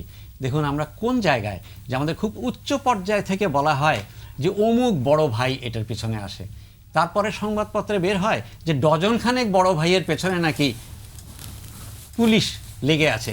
তারপরে আমরা 1-2 সপ্তাহের মধ্যেই ভুলে গেলাম বড় ভাই শব্দটা। কেমন? কাজেই আমাদের তদন্ত তৎপরতা এটা অতিশয় দুর্বল। এই জায়গাটাতে আমরা যদি সক্ষমতা অর্জন না করি আর ওই রাজনৈতিক ধোঁয়াশা তৈরি করার থেকে বিরত না থাকি, তাহলেও কিন্তু এই পুলিশ এবং গোয়েন্দা সংস্থাগুলো কাজ করতে পারে না। কেমন? আর যেটা বলেছিল সরকার কি ব্যবস্থা নিতে পারে, অবশ্যই নিরাপত্তা জোরদার করা এবং পুলিশ গোয়েন্দা সঠিক ফৌজদারি কার্য প্রক্রিয়ায় অপরাধীদের বের করা। তার আগে পর্যন্ত কিন্তু এই আপনার অন্ধকারে ঘুড়ি ওড়ানো চলতেই থাকবে। সেলিম ভাই, আমাকে প্রশ্ন করেছে মোশরেফা, জি, এবং দেশের সম্প্রতিকালে যে ঘটনাবলী ঘটেছে, জি, সেগুলো একের পর এক ঘটে চলেছে। মতদ্দ গাচ্ছে কে? আমাদের স্বরাষ্ট্রমন্ত্রী উক্তি করেছেন যে এগুলো খুবই বিচ্ছিন্ন ঘটনা এবং দেশে কোনো অস্বাভাবিক অবস্থা নেই। আমি সবিনয়ে স্বরাষ্ট্রমন্ত্রীর এই বক্তব্যের সঙ্গে দ্বিমত পোষণ করছি এবং তার এই বক্তব্যটা চরম দায়িত্বহীন একটা বক্তব্য বলে আমি মনে করি। আপনারা দেখবেন যে একের পর এক ঘটনা ঘটলো, বিদেশি নাগরিক 2 জন 3 জন 4 জন একের পর এক বাড়ছে। আমরা দেখলাম যে শিয়া সম্প্রদায়ের তাজিয়া মিছিলের প্রস্তুতির সময় হামলা চালানো হলো। আমরা দেখলাম যে গতকালও একজন যাজক, যিনি ডাক্তার হিসেবে সরকারদের চিকিৎসা দিয়ে যাচ্ছেন 12 বছর ধরে, তাকে হত্যা করার চেষ্টা করা হলো। আমরা দেখলাম পাবনায় একটা চার্চের প্রিস্টকে তাকে হত্যা করার চেষ্টা চালানো হলো। একের পর এক ঘটনা ঘটে চলেছে এবং এটা যে কোনো সাধারণ জ্ঞান সম্পন্ন মানুষ, সার্কামস্ট্যান্সিয়াল এভিডেন্স বলে একটা কথা আছে, এবং সেই বিবেচনা থেকে এইগুলো যে একটা ধারাবাহিক একই কর্মকাণ্ডের খণ্ড খণ্ড অংশ, সেটা বুঝতে কোনো অসুবিধা হয় না। সুতরাং এটাকে আরও সিরিয়াসলি গ্রহণ করা প্রয়োজন সরকারের পক্ষ থেকে। এটা হলো আমার প্রথম বক্তব্য। 2 নম্বর হলো কারা এটা করছে। আমরা সাধারণত আলোচনায় কেবলমাত্র আমাদের এখানকার সাম্প্রদায়িক জঙ্গি গোষ্ঠীটাকে আলোচনার ভেতরে আনি, এবং এইখানে প্রশ্ন করা হয়েছে যে আইএস এটার সঙ্গে জড়িত কিনা, এবং মোজাম্মেল হোসেন মঞ্জুর তিনি ইতিমধ্যে বলেছেন যে আইএসই একমাত্র সম্ভাব্য জঙ্গি গোষ্ঠী। এইটা আমাদের মনে করা ঠিক না। এখানে হেলকাতুল জিহাদ, আনসারুল্লাহ বাংলাদেশ, জেএমবি ইত্যাদি আরও অনেকগুলো আউটফিট এখানে গড়ে উঠেছে। এবং এদের কমন ফিচারটা হচ্ছে, যেগুলো আমরা ইতিমধ্যে গ্রেপ্তার করতে সক্ষম হয়েছি, সেই ক্যাডাররা সবাই স্বীকার করেছে যে আমরা এই আদর্শগত অনুপ্রেরণাটা পেয়েছি জামাতে ইসলামের কাছ থেকে। ওইটা হলো প্যারেন্ট অ্যান্ড আমব্রেলা অর্গানাইজেশন, যেটা আইডিওলজিক্যাল সাপোর্ট দেয় এবং লজিস্টিক সাপোর্ট দিয়ে এই জঙ্গি তৎপরতাগুলোকে অগ্রসর করে নিয়ে যাচ্ছে। কিন্তু এইটা হলো একটা দিক। আরেকটা সাইড হলো, আমি বলবো, সাম্রাজ্যবাদ বলতে আমরা যে জিনিসটা বোঝাই, আমেরিকা, ইউরোপের এই দেশগুলো, আমরা দেখতে পাবো যে তারাও কিন্তু পৃথিবীর বিভিন্ন দেশে, আফগানিস্তানে তালেবান তৈরি করেছিল কারা? আমেরিকানরা। তারপরে আবার তাদেরকে দমন করার কথা বলে আমেরিকাই সেখানে হস্তক্ষেপ করেছিল। ইরাকে আল কায়দা সৃষ্টি করেছিল আফগানিস্তানে কারা? আমেরিকানরাই করেছিল। সাদ্দাম হোসেনকে কুয়েত আক্রমণের জন্য উস্কানি দিয়েছিল কারা? আমেরিকানরাই দিয়েছিল। তারপরে আবার সেটাকেও জুহাত করে তারাই আবার ইরাকের উপরে হামলা চালালো। সিরিয়াতে আইএসকে ফান্ডিং করছে এবং তাদের অস্ত্র সরবরাহ করছে কারা? এখানে মঞ্জু একটা প্রশ্ন তুলল যে সেখানকার অস্ত্রপাতি এবং সমস্ত গোলা বারুদ এবং যানবাহন, এটা সকলেই জানে এগুলো সবই হলো আমেরিকার তৈরি জিনিস। হয় সৌদি আরবিয়ার মাধ্যমে এসেছে, না হলে তুরস্কের মাধ্যমে এসেছে, কিংবা সিআইএর ফাইন্যান্সে টাকা দিয়ে তারা বাইরে থেকে এটা কিনেছে। সুতরাং এইগুলো আসে কই থেকে? টাকাটা আসে কই থেকে? সুতরাং আমেরিকার কৌশলটা আমাদের জানা আছে। সাম্প্রতিক সময়ে দুনিয়ার অন্যান্য দেশেও আমরা সেটা দেখতে পাচ্ছি। সর্প হয়ে দংশন করো, ওঝা হয়ে ঝাড়ো। সুতরাং বাংলাদেশে যদি একটা সিচুয়েশন তৈরি করা যায় যে এখানে একটা অনিরাপদ পরিস্থিতি চলছে, এবং এইটাকে পলিটিক্যাল সায়েন্সের ভাষায় বলে যে কন্ট্রোলড ক্যাওস, নিয়ন্ত্রিত নৈরাজ্য, এবং এরকম একটা পরিস্থিতি বজায় রাখতে পারলে তখন সেইটার অজুহাত দিয়ে বাংলাদেশের কাছ থেকে কতগুলো মিলিটারি স্ট্র্যাটেজিক কতগুলো সুবিধা আমেরিকা বা সাম্রাজ্যবাদ যদি নিয়ে নিতে পারে, সেই লক্ষ্যেও তারা কিন্তু এই ঘটনাগুলো ঘটাতে পারে। সুতরাং দুইটা, জাস্ট আমি বলছি যে দুইটা দিকেই আমাদের খেয়াল রাখতে হবে। একটা হলো যে সাম্প্রদায়িক জঙ্গিবাদ এবং তার নিজস্ব লজিকে এই ঘটনাগুলো ঘটানোর সম্ভাবনা আছে, আর একটা হলো সাম্রাজ্যবাদ ইনভলভ হয়ে এটা করছে। আর থার্ড একটা, এই পসিবিলিটি আমি উড়িয়ে দিই না, আমাদের দুইটা বড় বুর্জুয়া দল তারা রাজনীতির খেলাটা এমন জায়গায় নিয়ে গেছে যে পাওয়ারের জন্য এমন কিছু নাই তারা করবে না। সুতরাং সেই পাওয়ার ইকুয়েশনে কোনো ঘটনা ঘটানোর জন্য এই পক্ষ থেকেও হতে পারে, ওই পক্ষ থেকেও হতে পারে। আপনি কনস্পিরেসি থিওরি কনস্ট্রাক্ট করলে পরে আপনি সেই রকম অনেক কিছু কিন্তু বের করতে পারবেন। সুতরাং সেই জায়গার দিকে আমাদের দৃষ্টি রাখা উচিত। কিন্তু আমি অ্যাগ্রি করি যে এইগুলো গভীর অনুসন্ধান এবং তথ্য সমৃদ্ধ জায়গা থেকে জায়গায় না পৌঁছে আপনি একটা চূড়ান্ত সিদ্ধান্ত এই ব্যাপারে কিন্তু গ্রহণ করতে পারবেন বলে মনে হয় না। একটা খালি আমি লাস্ট আমি বলছি আইএস সম্পর্কে। আইএস এর এন্টায়ার অ্যাক্টিভিটি যদি আমরা আলাদা করে অ্যানালাইজ করি, তাহলে পরে Bangladesh at the present moment তাদের খুব বড় ইন্টারেস্টের জায়গা না। তাদের এখন ইন্টারেস্ট হলো যে দুনিয়াকে দেখানো যে দুনিয়াতে এখন লড়াই চলছে ক্রুসেড ভার্সেস জেহাদ, এবং এজেন্ডাটা নিয়ে আসতে চাচ্ছে যে খ্রিস্টান বনাম মুসলমানদের দ্বন্দ্ব, ওর জন্য মুসলমানরা আজকে ইসলামিক স্টেটের খেলাফতের পেছনে এসে সমবেত হও। ওর জন্য তাদের সম্ভাব্য থিওরিটিক্যাল বিবেচনা করলে তাদের সম্ভাব্য টার্গেটগুলো সিরিয়াতে, ইরাকে তারা ভূখণ্ড দখল করে নিয়েছে, এবং সেই জায়গায় দাঁড়িয়ে, সেই রিসোর্সের উপরে দাঁড়িয়ে তারা এখন পশ্চিমা দুনিয়ার উপরে তারা হামলা পরিচালনা করবে। যে আপা, আপনি কি বিরতির পরে আমরা অন্য সাবজেক্ট আনতে যাচ্ছিলাম, কি উত্তর দিতে পারবেন? অ্যাকচুয়ালি যে প্রশ্নটা আমাকে করা হয়েছিল, আপনি বিরতির পরেই দেন, একটু বাধ্যতামূলক একটা বিরতি আছে আর কি 12:20। দর্শক, আমরা একটা ছোট্ট বিরতি নিচ্ছি, ফিরছি, সঙ্গেই থাকুন। সুপ্রিয় দর্শক, বিরতির পর আবার ফিরে এলাম গ্রেট ওয়াল সিরামিক্স গণতন্ত্র এখন অনুষ্ঠানে। সঙ্গে থাকার জন্য ধন্যবাদ জানাচ্ছি। দর্শক, আজকে আমাদের অনুষ্ঠানে আছেন মোফাজ্জল করিম, ডক্টর আমিনা মহসিন, মুজাহিদুল ইসলাম সেলিম এবং মোজাম্মেল হোসেন মঞ্জু, চারজন। আর আছেন স্টেট ইউনিভার্সিটি অফ বাংলাদেশের শিক্ষার্থীরা, 4জন শিক্ষার্থী আছেন। তারা আমাদের এই অনুষ্ঠানে অংশ নিচ্ছেন এবং মতামত বা প্রশ্ন করছেন। আমাদের আগের পর্বের একটি প্রশ্ন জবাব বাকি ছিল, ডক্টর আমেনা মহসিন। আমি ছোট করে উত্তর দিই, কারণ আমার আগে ওনারা এটা বিস্তারিতভাবে আলোচনা করেছেন। আমাকে প্রশ্ন করা হয়েছিল যে টেরোরিজমটা আমরা যেটা বাংলাদেশে যা দেখছি তার সাথে ইন্টারন্যাশনাল টেরোরিজমে কোনো সম্পর্ক আছে কিনা। অ্যাকচুয়ালি আমি বলবো যে ডাইরেক্ট লিঙ্কেজ না থাকলেও তাদের যে মতাদর্শ সেটার তো একটা বহিঃপ্রকাশ আমরা এখানে দেখতে পারছি। বিশেষ করে আপনি যদি ব্লগার হত্যাগুলোর ব্যাপারগুলো দেখেন, একই ধরনের মোটামুটি ইডিওলজিগুলো আসছে, যে একদম টোটালি ইনটলারেন্স, যে আপনি কোনো কিছু একটা ডিফারেন্ট মতবাদকে আপনি টলারেট করছেন না। আর এবং এটা শুধু ব্লগার্সদের মধ্যে সীমিত যে তা না, আমরা দেখলাম যে শিয়াদের উপরে হামলা হয়েছে, তারপরে মাজারে ওখানে হচ্ছে, খাদেমদের ব্যাপারে হামলা হচ্ছে। সো এটা কি ইন্ডিকেট করে যে আপনি একটা পার্টিকুলার ব্র্যান্ড অফ ইসলামকে নিয়ে এগিয়ে যেতে চাচ্ছেন এবং তার কোনো ধরনের আপনি বিচ্যুতি দেখতে চাচ্ছেন না। সো আমি ডাইরেক্টলি লিঙ্কেজ না, আমি বলবো না যে ওই অর্গানাইজেশনগুলো সেখানে করছে, but what rather I would argue is that ওরা যে ইডিওলজিতে বিলিভ করে সেই ধরনের ইডিওলজিক তে বিলিভ করার মতো এখানে যথেষ্ট লোকজন তৈরি হয়ে গেছে এবং we have to be very careful about that. এবং এটার সাথে অন্যান্য সম্ভাবনাগুলোকেও আমরা উড়িয়ে দিতে পারি না, যে আমাদের এখানেও যেহেতু একটা খুব রাজনৈতিকভাবে অস্থিতিশীল অবস্থা বিরাজ করছে, দেয়ার মাইট বি ভেস্টেড কোয়ার্টার্স হু আর মানে যারা এটার সুযোগ নেওয়ার চেষ্টা করছে, সেটা ব্যাপারে আমাদের কেয়ারফুল থাকতে হবে।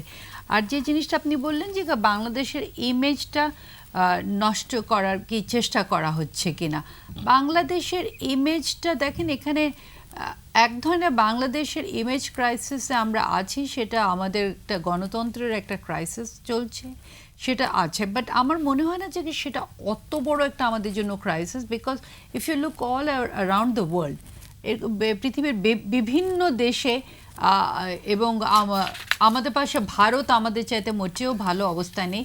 ইনফ্যাক্ট ভারতে যে লেভেলে কমিউনালিজম গেছে সেই লেভেলে কমিউনালিজম বাংলাদেশে কখনই আসেনি। আর যে জিনিসটা আমরা মানে কিন্তু যেটুকু এসেছে সেটাকে আমি নিন্দা জানাচ্ছি, আমি খুব স্পষ্টভাবে সেটা বলতে চাচ্ছি। এবং আরও আমাদেরকে মাথায় রাখতে হবে যে এখানে বাংলাদেশের ইমেজটা যেই জায়গাটায় আমাদের প্রবলেম দাঁড়িয়ে যাচ্ছে, সেটা সেলিম ভাই সুন্দর করে বলেছেন যে আমাদের মেজর দুটো পলিটিক্যাল পার্টির মধ্যে যে দ্বন্দ্ব এবং একে অন্যকে যে ব্লেম, কাউন্টার ব্লেম, এবং যে একেবারে গণতন্ত্রের অভাব এবং একটা গণতান্ত্রিক কালচারের অভাব, সেটাই বরঞ্চ আমাদের জন্য একটা বড় ইমেজ প্রবলেম হয়ে দাঁড়াচ্ছে। প্রশ্ন কিন্তু আমাকে করা হয়েছিল এই প্রসঙ্গ না, এটা আপনাদের যুদ্ধাপরাধ প্রসঙ্গ, তো তখন আপনি ওটা যখন আমরা আরেকটা এই পর্ব আমরা যাচ্ছি। দর্শক, আমরা আমাদের আজকের বিষয় ছিল সন্ত্রাসবাদ, যুদ্ধাপরাধ এবং আমাদের রাজনীতি, অর্থাৎ সন্ত্রাসবাদের সাথে আমাদের রাজনীতি, যুদ্ধাপরাধের সাথে আমাদের রাজনীতি এর সাথে সম্পর্কযুক্ত। আমরা এখন যে পর্বে আমরা আলোচনা করব সেটি হচ্ছে দুজন যুদ্ধাপরাধীর ফাঁসি কার্যকর, এবং এই বিষয়টি নিয়ে আমাদের রাজনীতি কিভাবে আবর্তিত হবে, কিভাবে হচ্ছে, তা নিয়ে আমরা আলোচনা করব। আমরা শুরুতে দেখে নিই কিছু মতামত। আইনগত তাদের মৃত্যুদণ্ড কার্যকর করার ব্যাপারে কোনো বাধা নেই এখন সরকারের সিদ্ধান্তে, এবং তারা যদি রাষ্ট্রপতির কাছে ক্ষমা ভিক্ষা চান সেই কথা আলাদা। আজকে যেহেতু বুদ্ধিজীবীদের হত্যার ব্যাপারে একজনকে হলেও শাস্তি প্রদান করা হলো, এবং সেই সময় চট্টগ্রামে যে বিবিসি কাজ তৈরি করেছিলেন তার যে বিচার হলো, এটি আমাদের স্বস্তি, এবং আমরা মনে করি এটা আমাদের মুক্তিযুদ্ধের আরেকটি বিজয়। আপিল বিভাগ রায় দিয়েছেন, সে রায় উনি মৃত্যুদণ্ডাদেশ বহাল রেখেছেন। এখানে আমাদের আর কোনো বক্তব্য নাই। এরপর বক্তব্য যদি হয়, আসামি হয়তো যদি তার ফাঁসি হয়, তা আল্লাহর দরবারে যে তার সঠিক বিচার হয়েছে কিনা সেইটাই উনি বলবেন, এবং আসামি ক্ষমা চাবে কি চাবেন না সেটা সম্পূর্ণ তাদের ব্যাপার। আমরা আইনের লড়াই করেছি, আমরা হেরে গেছি।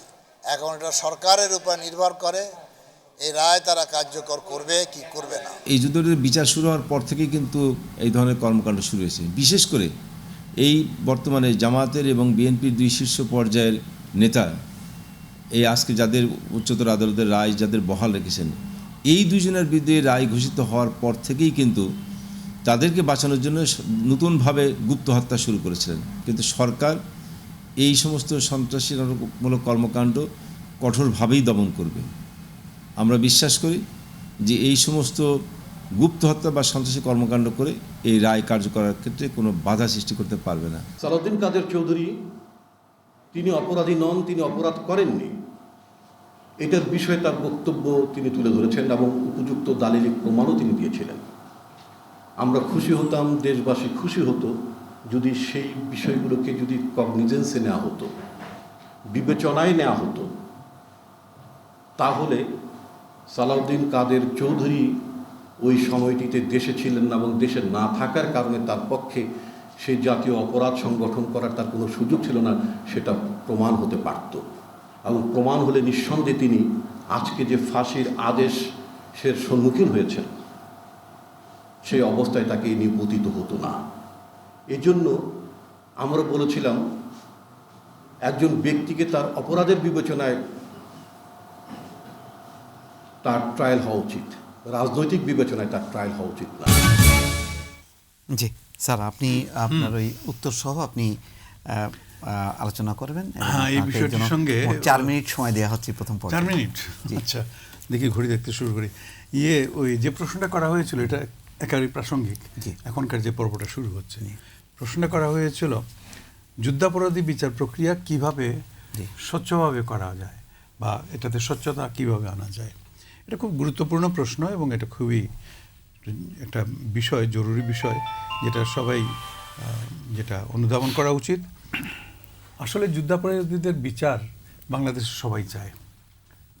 1971 সালে যা ঘটেছিল এই দেশে এবং যারা এটা ঘটিয়েছিল তারা এত বছর পর্যন্ত পার পেয়ে গেছে, আজ প্রায় 45-46 বছর পর্যন্ত। এটা তাদের সৌভাগ্য যে তাদের বিচারের সম্মুখীন হতে হয়নি। কিন্তু যে কোনো হত্যাকাণ্ড, সেটা 1971-এর এই হত্যাকাণ্ডই হোক, কিংবা বঙ্গবন্ধু শেখ মুজিবুর রহমানের হত্যাকাণ্ড হোক, কিংবা স্বাধীনতার ঘোষক জিয়াউর রহমান সাহেবের হত্যাকাণ্ডই হোক, যেটাই হোক না কেন, সেটার বিচার হওয়া উচিত এবং বিচার হয়ে সেটা নিষ্পত্তি হওয়া উচিত। এটা জাতির প্রত্যাশা এবং বিচারটা স্বচ্ছতার সঙ্গে হতে হবে। তো স্বচ্ছতার সঙ্গে বিচার হতে হলে প্রথম কথা হচ্ছে আইন যেটা করা হবে সেই আইনটা বিধিসম্মতভাবে বা প্রথাগতভাবে হতে হবে, গণতান্ত্রিকভাবে হতে হবে। আইন পাশ হয় কোথায়? জাতীয় সংসদে হয়। সেই জাতীয় সংসদ যদি গণতান্ত্রিক প্রক্রিয়ায় যদি জাতীয় সংসদটা যদি গঠিত হয়ে থাকে আর সেখানে যদি আইন পাশ হয়, তাহলে প্রথম কথা হচ্ছে প্রথম সোপানটা যে আইনটা, এটা আইনের মধ্যে কোনো ফাঁকফোকর থাকবে না, এটাই প্রত্যাশিত। দ্বিতীয় হচ্ছে আপনার অপরাধীকে বিচার করতে হবে অপরাধের নিরিখে, তাকে কোনো রাজনৈতিক বিবেচনায় বা পরিচয়ে। হ্যাঁ, মুজাহিদ কি নাম? আসাদুজ্জামান রিপন। না কি সালাউদ্দিন কাদের চৌধুরী, যিনি আরেকজন, সালাউদ্দিন ছাড়া যে আরেকজন আলী আহসান মোহাম্মদ মুজাহিদ, আলী আহসান মোহাম্মদ মুজাহিদ না? তো আলী আহসান মোহাম্মদ মুজাহিদ উনি সেক্রেটারি জেনারেল ছিলেন বা এখনও আছেন বোধহয় জামাতে ইসলামের। তার রাজনৈতিক পরিচয় রয়েছে, কিন্তু সেই রাজনৈতিক পরিচয় তো বিচার করার কথা নয়। বিচারটা হবে তিনি সেই সময়ে কি হয়েছিল, কি করেছিলেন, এবং সেখানে যদি সাক্ষ্য প্রমাণ তার বিরুদ্ধে আসে যে তিনি সংশ্লিষ্ট ছিলেন, তাহলে অবশ্যই তার বিচার সেইভাবেই হতে হবে বা আমরা আশা করছি যে সেইভাবেই হয়েছে। সালাউদ্দিন কাদের চৌধুরী ওই সময়ে বা এখনও তার কোনো দলের তিনি সেক্রেটারি জেনারেলও নাই বা এত ইয়েতে না। হ্যাঁ, তিনি বিএনপির একজন স্থায়ী কমিটির সদস্য বটে। তো সালাউদ্দিন কাদের চৌধুরী সেই 71 সালে তিনি তার বিপরীতে আলী আহসান মোহাম্মদ মুজাহিদ, এই দুইজন কিন্তু এক অবস্থান ছিল না। মুজাহিদ একটা দলের ওই ইসলামী ছাত্র সংঘের বোধহয় তিনি কর্ণধার ছিলেন এবং বলা হয় তিনি আলবদরেরই ছিলেন, এটা সংগঠক ছিলেন। তো কিন্তু এই ব্যক্তিটি কি বলে সালাউদ্দিন কাদের চৌধুরী, ইনি একজন ব্যক্তি হিসাবে তিনি তার ভূমিকা পালন করেছেন। হ্যাঁ, তিনি হয়তো মুসলিম লীগের সমর্থক ছিলেন বা তৎকালীন ওই এলাকার একজন নেতা ছিলেন, কিন্তু বিচারটা হয়েছে তার কৃতকর্মের জন্য বিচার হয়েছে। আমি ঠিক রিপনের বক্তব্যটা ঠিক যেটা শুনলাম একটু আগে, আসাদুজ্জামান রিপন, এই বক্তব্যটা আমি ঠিক মেনে নিতে পারছি না। এই জন্য পারছি না যে সমস্ত সাক্ষ্য প্রমাণ গ্রহণ করা হয়েছে আমরা দেখতে পাচ্ছি, সেগুলো তো ঠিক রাজনৈতিক কি পরিচয় ছিল না পরিচয় ছিল বা কি পরিচয় এখন আছে ঠিক তা নয়। এই কথাটা বোধহয় উনি পরিচয় তো ওঠেই নেই আদালতে, কারণ বর্তমান পদ পদবি না এগুলো নিয়ে দলের সঙ্গে আছে সেটা তো না। একজন কেউ যখন কোনো অপরাধ সংগঠন করে তখন সে কি সেটা তো বলা হয় না। যে গুলি করেছে, কিছুদিন আগে এমপি সাহেব গুলি করেছেন এক বাচ্চাকে, কেমন লিটন বোধহয় না, এমপি লিটন, হ্যাঁ ওই সরকারি দলের এমপি। এখন এমপি সাহেব তিনি এমপি না কোন দলের কি, এটা নিয়ে তো বিচার হবে না। বিচার হবে তিনি গুলি করেছেন কি না, তিনি অপরাধ করেছেন কিনা সেটা। অতএব আমরা ওই রাজনীতিটাকে এখানে না নিয়ে আসেই ভালো বোধ হয় আর কি। আচ্ছা, তারপরে স্বচ্ছ করতে হলে পরে এটা যারা বিবাদী পক্ষ, যারা আসামি পক্ষ, তাদেরকে তাদের সমস্ত সাক্ষ্য প্রমাণ উপস্থাপন করার জন্য যতটুকু সম্ভব, এমনকি কোর্ট, আমি মনে করি আদালত একটু আউট অফ দি ওয়ে গিয়ে হলে পরেও তাদেরকে অ্যাকোমোডেট করতে হবে, যাতে করে সব মানুষের কাছে, বিশ্ববাসীর কাছে মনে হয় যেন যে না, এটা অত্যন্ত একটা ফেয়ার ট্রায়াল হয়েছে, এবং এটা নিয়ে যাতে কোনো প্রশ্ন কুস্মিনকালেও যাতে না উঠতে পারে। কিন্তু দুর্ভাগ্যক্রমে কিছু কিছু প্রশ্ন থেকে যাচ্ছে, যে আজকের যে দুইটা আমরা রায় পেলাম, এখানে কেউ কেউ বলছেন, আমি এই ব্যাপারে কোনো মন্তব্য করছি না, কিন্তু বলছেন যে ঠিক ইকুয়াল অপরচুনিটি বলতে যা বোঝায় সেটা হয়নি। যেমন বিরোধী পক্ষের যিনি ছিলেন, আসামি পক্ষের যিনি মাহবুব হোসেন সাহেব, যিনি ওদের আইনজীবী, তিনি বলেছেন একটা উদাহরণ আর কি, জাস্ট ওয়ান উদাহরণ, যে যদি সালাউদ্দিন কাদের চৌধুরীর দাখিল করা যে সনদপত্র পাঞ্জাব ইউনিভার্সিটির, এটা সম্বন্ধে যদি সন্দেহ জাগে, এবং মাননীয় বিচারপতিরা, এমনকি মহামান্য প্রধান বিচারপতি তিনিও বলেছেন যে এটা ইট ক্রিয়েটস ডাউট, সন্দেহের সৃষ্টি হয়েছে। সন্দেহ যে সৃষ্টি হয়, উনি অবশ্য বেশ রগড় করেই বলেছেন, তাহলে তো এটার বেনিফিট অফ ডাউট পাবে আসামি পাবে। এবং সঙ্গে সঙ্গে আবার এটাও মাহবুব হোসেন সাহেব বলেছেন যে আপনাদের সন্দেহ হলে পরে এটা ভেরিফাই করুন, তদন্ত করুন, তদন্ত করার তো অনেক সুযোগ সুবিধা আছে, পাকিস্তান সরকারের সঙ্গে এটা টেক আপ করুন, আমাদের ওখানে এমবেসি আছে, আমাদের পররাষ্ট্র মন্ত্রণালয় বলতে পারে যে এটা কি ঠিক নাকি, যে ওইকালে এটা একটা অত্যন্ত সহজে এটা ভেরিফাই করা যায়। যাই হোক, এগুলো হচ্ছে তাদেরকে সুযোগ প্রদানের ব্যাপারটা আর কি। আমার বলার উদ্দেশ্য হচ্ছে যে বিচার প্রক্রিয়াটা, পুরা প্রক্রিয়াটা এমন হওয়া উচিত যাতে একটা সম্পূর্ণ ওপেন অ্যান্ড অ্যাবাভ বোর্ড বলতে যা বোঝায় ইংরেজিতে, একটা সম্পূর্ণ সব কিছু কোনো প্রশ্নের ঊর্ধ্বে থাকতে হবে। তো এটা হলে পরে আমার মনে হয় আবার স্বচ্ছতা হবে আর কি। জি, ধন্যবাদ। জি, সেলিম ভাই। না, আমার মনে হয় ইন পার্সপেক্টিভ দেখা ভালো। ৭১ সালের ১৬ই ডিসেম্বর আমরা সশস্ত্র মুক্তিযুদ্ধে বিজয় অর্জন করলাম, এবং করার পরে এইখানে ৩০ লক্ষ মানুষকে হত্যা করা হয়েছে, আমাদের মা বোনের সম্ভ্রম হানি করা হয়েছে, অজস্র মানবতা বিরোধী অপরাধ সংঘটিত করা হয়েছে, পাকিস্তান সেনাবাহিনী সেই সব কাজ করেছে। কিন্তু তার অন্যতম একটা প্রধান দোষর হিসেবে এখানকার একটা সংগঠন জামাতে ইসলাম এবং তার ছাত্র সংগঠন, তৎকালীন এটার নাম ছিল ইসলামিক ছাত্র সংঘ, সেই হিসাবে, এবং কতগুলো বাহিনী তারা গড়ে তুলেছিল, বদর বাহিনী ইত্যাদি ইত্যাদি, আল শামস, এই সব বাহিনীর মাধ্যমে তারা এইসব কাণ্ড কারখানা পরিচালনা করে। এবং বিশেষভাবে আলোচিত একটা ঘটনা হলো যে ঠিক ১৬ই ডিসেম্বরের আগে আগে আমাদের যে শ্রেষ্ঠ বুদ্ধিজীবী তাদেরকে নিয়ে হত্যা করা হয়, এবং এই সমস্ত কর্মকাণ্ডগুলোর পরিপ্রেক্ষিতে সেই সময়ে বিজয়ের পরপরই এই দাবিটা ওঠে যে যুদ্ধ অপরাধীদের বিচার করতে হবে। আমি তখন ছাত্র আন্দোলনের সঙ্গে জড়িত, আমি ছাত্র ইউনিয়নের তখন সভাপতি এবং ডাকসুর ভিপি। তখন আমরা সেই সময় একটা ডেমনস্ট্রেশন করে প্রধানমন্ত্রীকে স্মারকলিপি দিয়েছিলাম যে এই ব্যবস্থা গ্রহণ করা হোক, যুদ্ধ অপরাধীদের অবিলম্বে বিচারের ব্যবস্থা করা হোক। এবং সেই জনগণের প্রত্যাশা এবং এইটা সামগ্রিক দাবির পরিপ্রেক্ষিতেই একটা সুষ্ঠুভাবে নির্বাচিত সংসদে গণতান্ত্রিকভাবে আমাদের সংবিধানে যুক্ত করা হয় একটা ধারা, যে এই মানবতা বিরোধী অপরাধের বিচারের জন্য আলাদা কোনো রুলস ফ্রেম করে যে ট্রাইব্যুনাল গঠনের সিদ্ধান্তটা সেখানে গ্রহণ করা হয়। আমি এখনও মনে করি ইন পার্সপেক্টিভ যে এই সিদ্ধান্তটা কনস্টিটিউশনে যখন গ্রহণ করা হলো তারপর পরে এই প্রক্রিয়াটা শুরু করা উচিত ছিল, কিন্তু হয়তো নানাবিধ কারণে সেটা সঙ্গে সঙ্গে শুরু করা হয়নি। এবং হলে পরে আমি কল্পনা করতে পারি না যে এইটা নিয়ে এত বিতর্ক এবং এত আলোচনা হওয়ার কোনো অবকাশ ছিল কি না। তখন মানুষের ভিতরে ছেড়ে দিলে মানুষই তাদেরকে টুকরা টুকরো করে ছিন্ন বিচ্ছিন্ন করে দিত, এই ছিল পরিস্থিতি। মানুষের মনের মধ্যে যে প্রশ্নটা, যে সংসদ এটা পাশ করলেন, তারা কি পাশ করা এই সংসদটা কি গণতান্ত্রিক ভাবে? এটা অবশ্যই 70-এর নির্বাচন গণতান্ত্রিক নির্বাচন ছিল না, ওই যুদ্ধাপরাধীদের না এটা 72 সালের পরে আমি ট্রাইব্যুনাল, এখন যে ট্রাইব্যুনাল গঠন না, ট্রাইব্যুনাল আইন কনস্টিটিউশনে ইন্টিগ্রেটেড 72 সালের সংবিধান যেটা, সেটা ভেতরে এটা ইনক্লুডেড, কিন্তু রুলস ফ্রেম করার জায়গা, এই জায়গাগুলো গঠন করা হয়েছে এই গভর্নমেন্টের আগের সেশনে যখন ছিল তখন এটা করা হয়েছে, নট এই এর ভেতরে এটা করা হয়নি। সুতরাং এইটা আইনসঙ্গতভাবেই সমস্ত কার্যক্রম চলছে। দ্বিতীয়ত আমি তো মনে করি যে এটা একটা প্রশংসার ব্যাপার যে অন্যান্য দেশের ট্রাইব্যুনালের যে প্র্যাকটিসগুলো আমরা দেখে থাকি সেই তুলনায় অনেক বেশি স্বচ্ছতা এবং অপরাধীদের অনেক বেশি সুযোগ দেওয়া হয়েছে, এমনকি ইনক্লুডিং যেটা কোনো দেশের কোনো ট্রাইব্যুনাল দেয় না, যে ট্রাইব্যুনালের ফাইনাল রায়ের পর এইটা আবার অ্যাপিল করা যাবে, এই অধিকার কিন্তু অন্য কোনো ট্রাইব্যুনালে কোনো দেশেই দেওয়া হয়নি।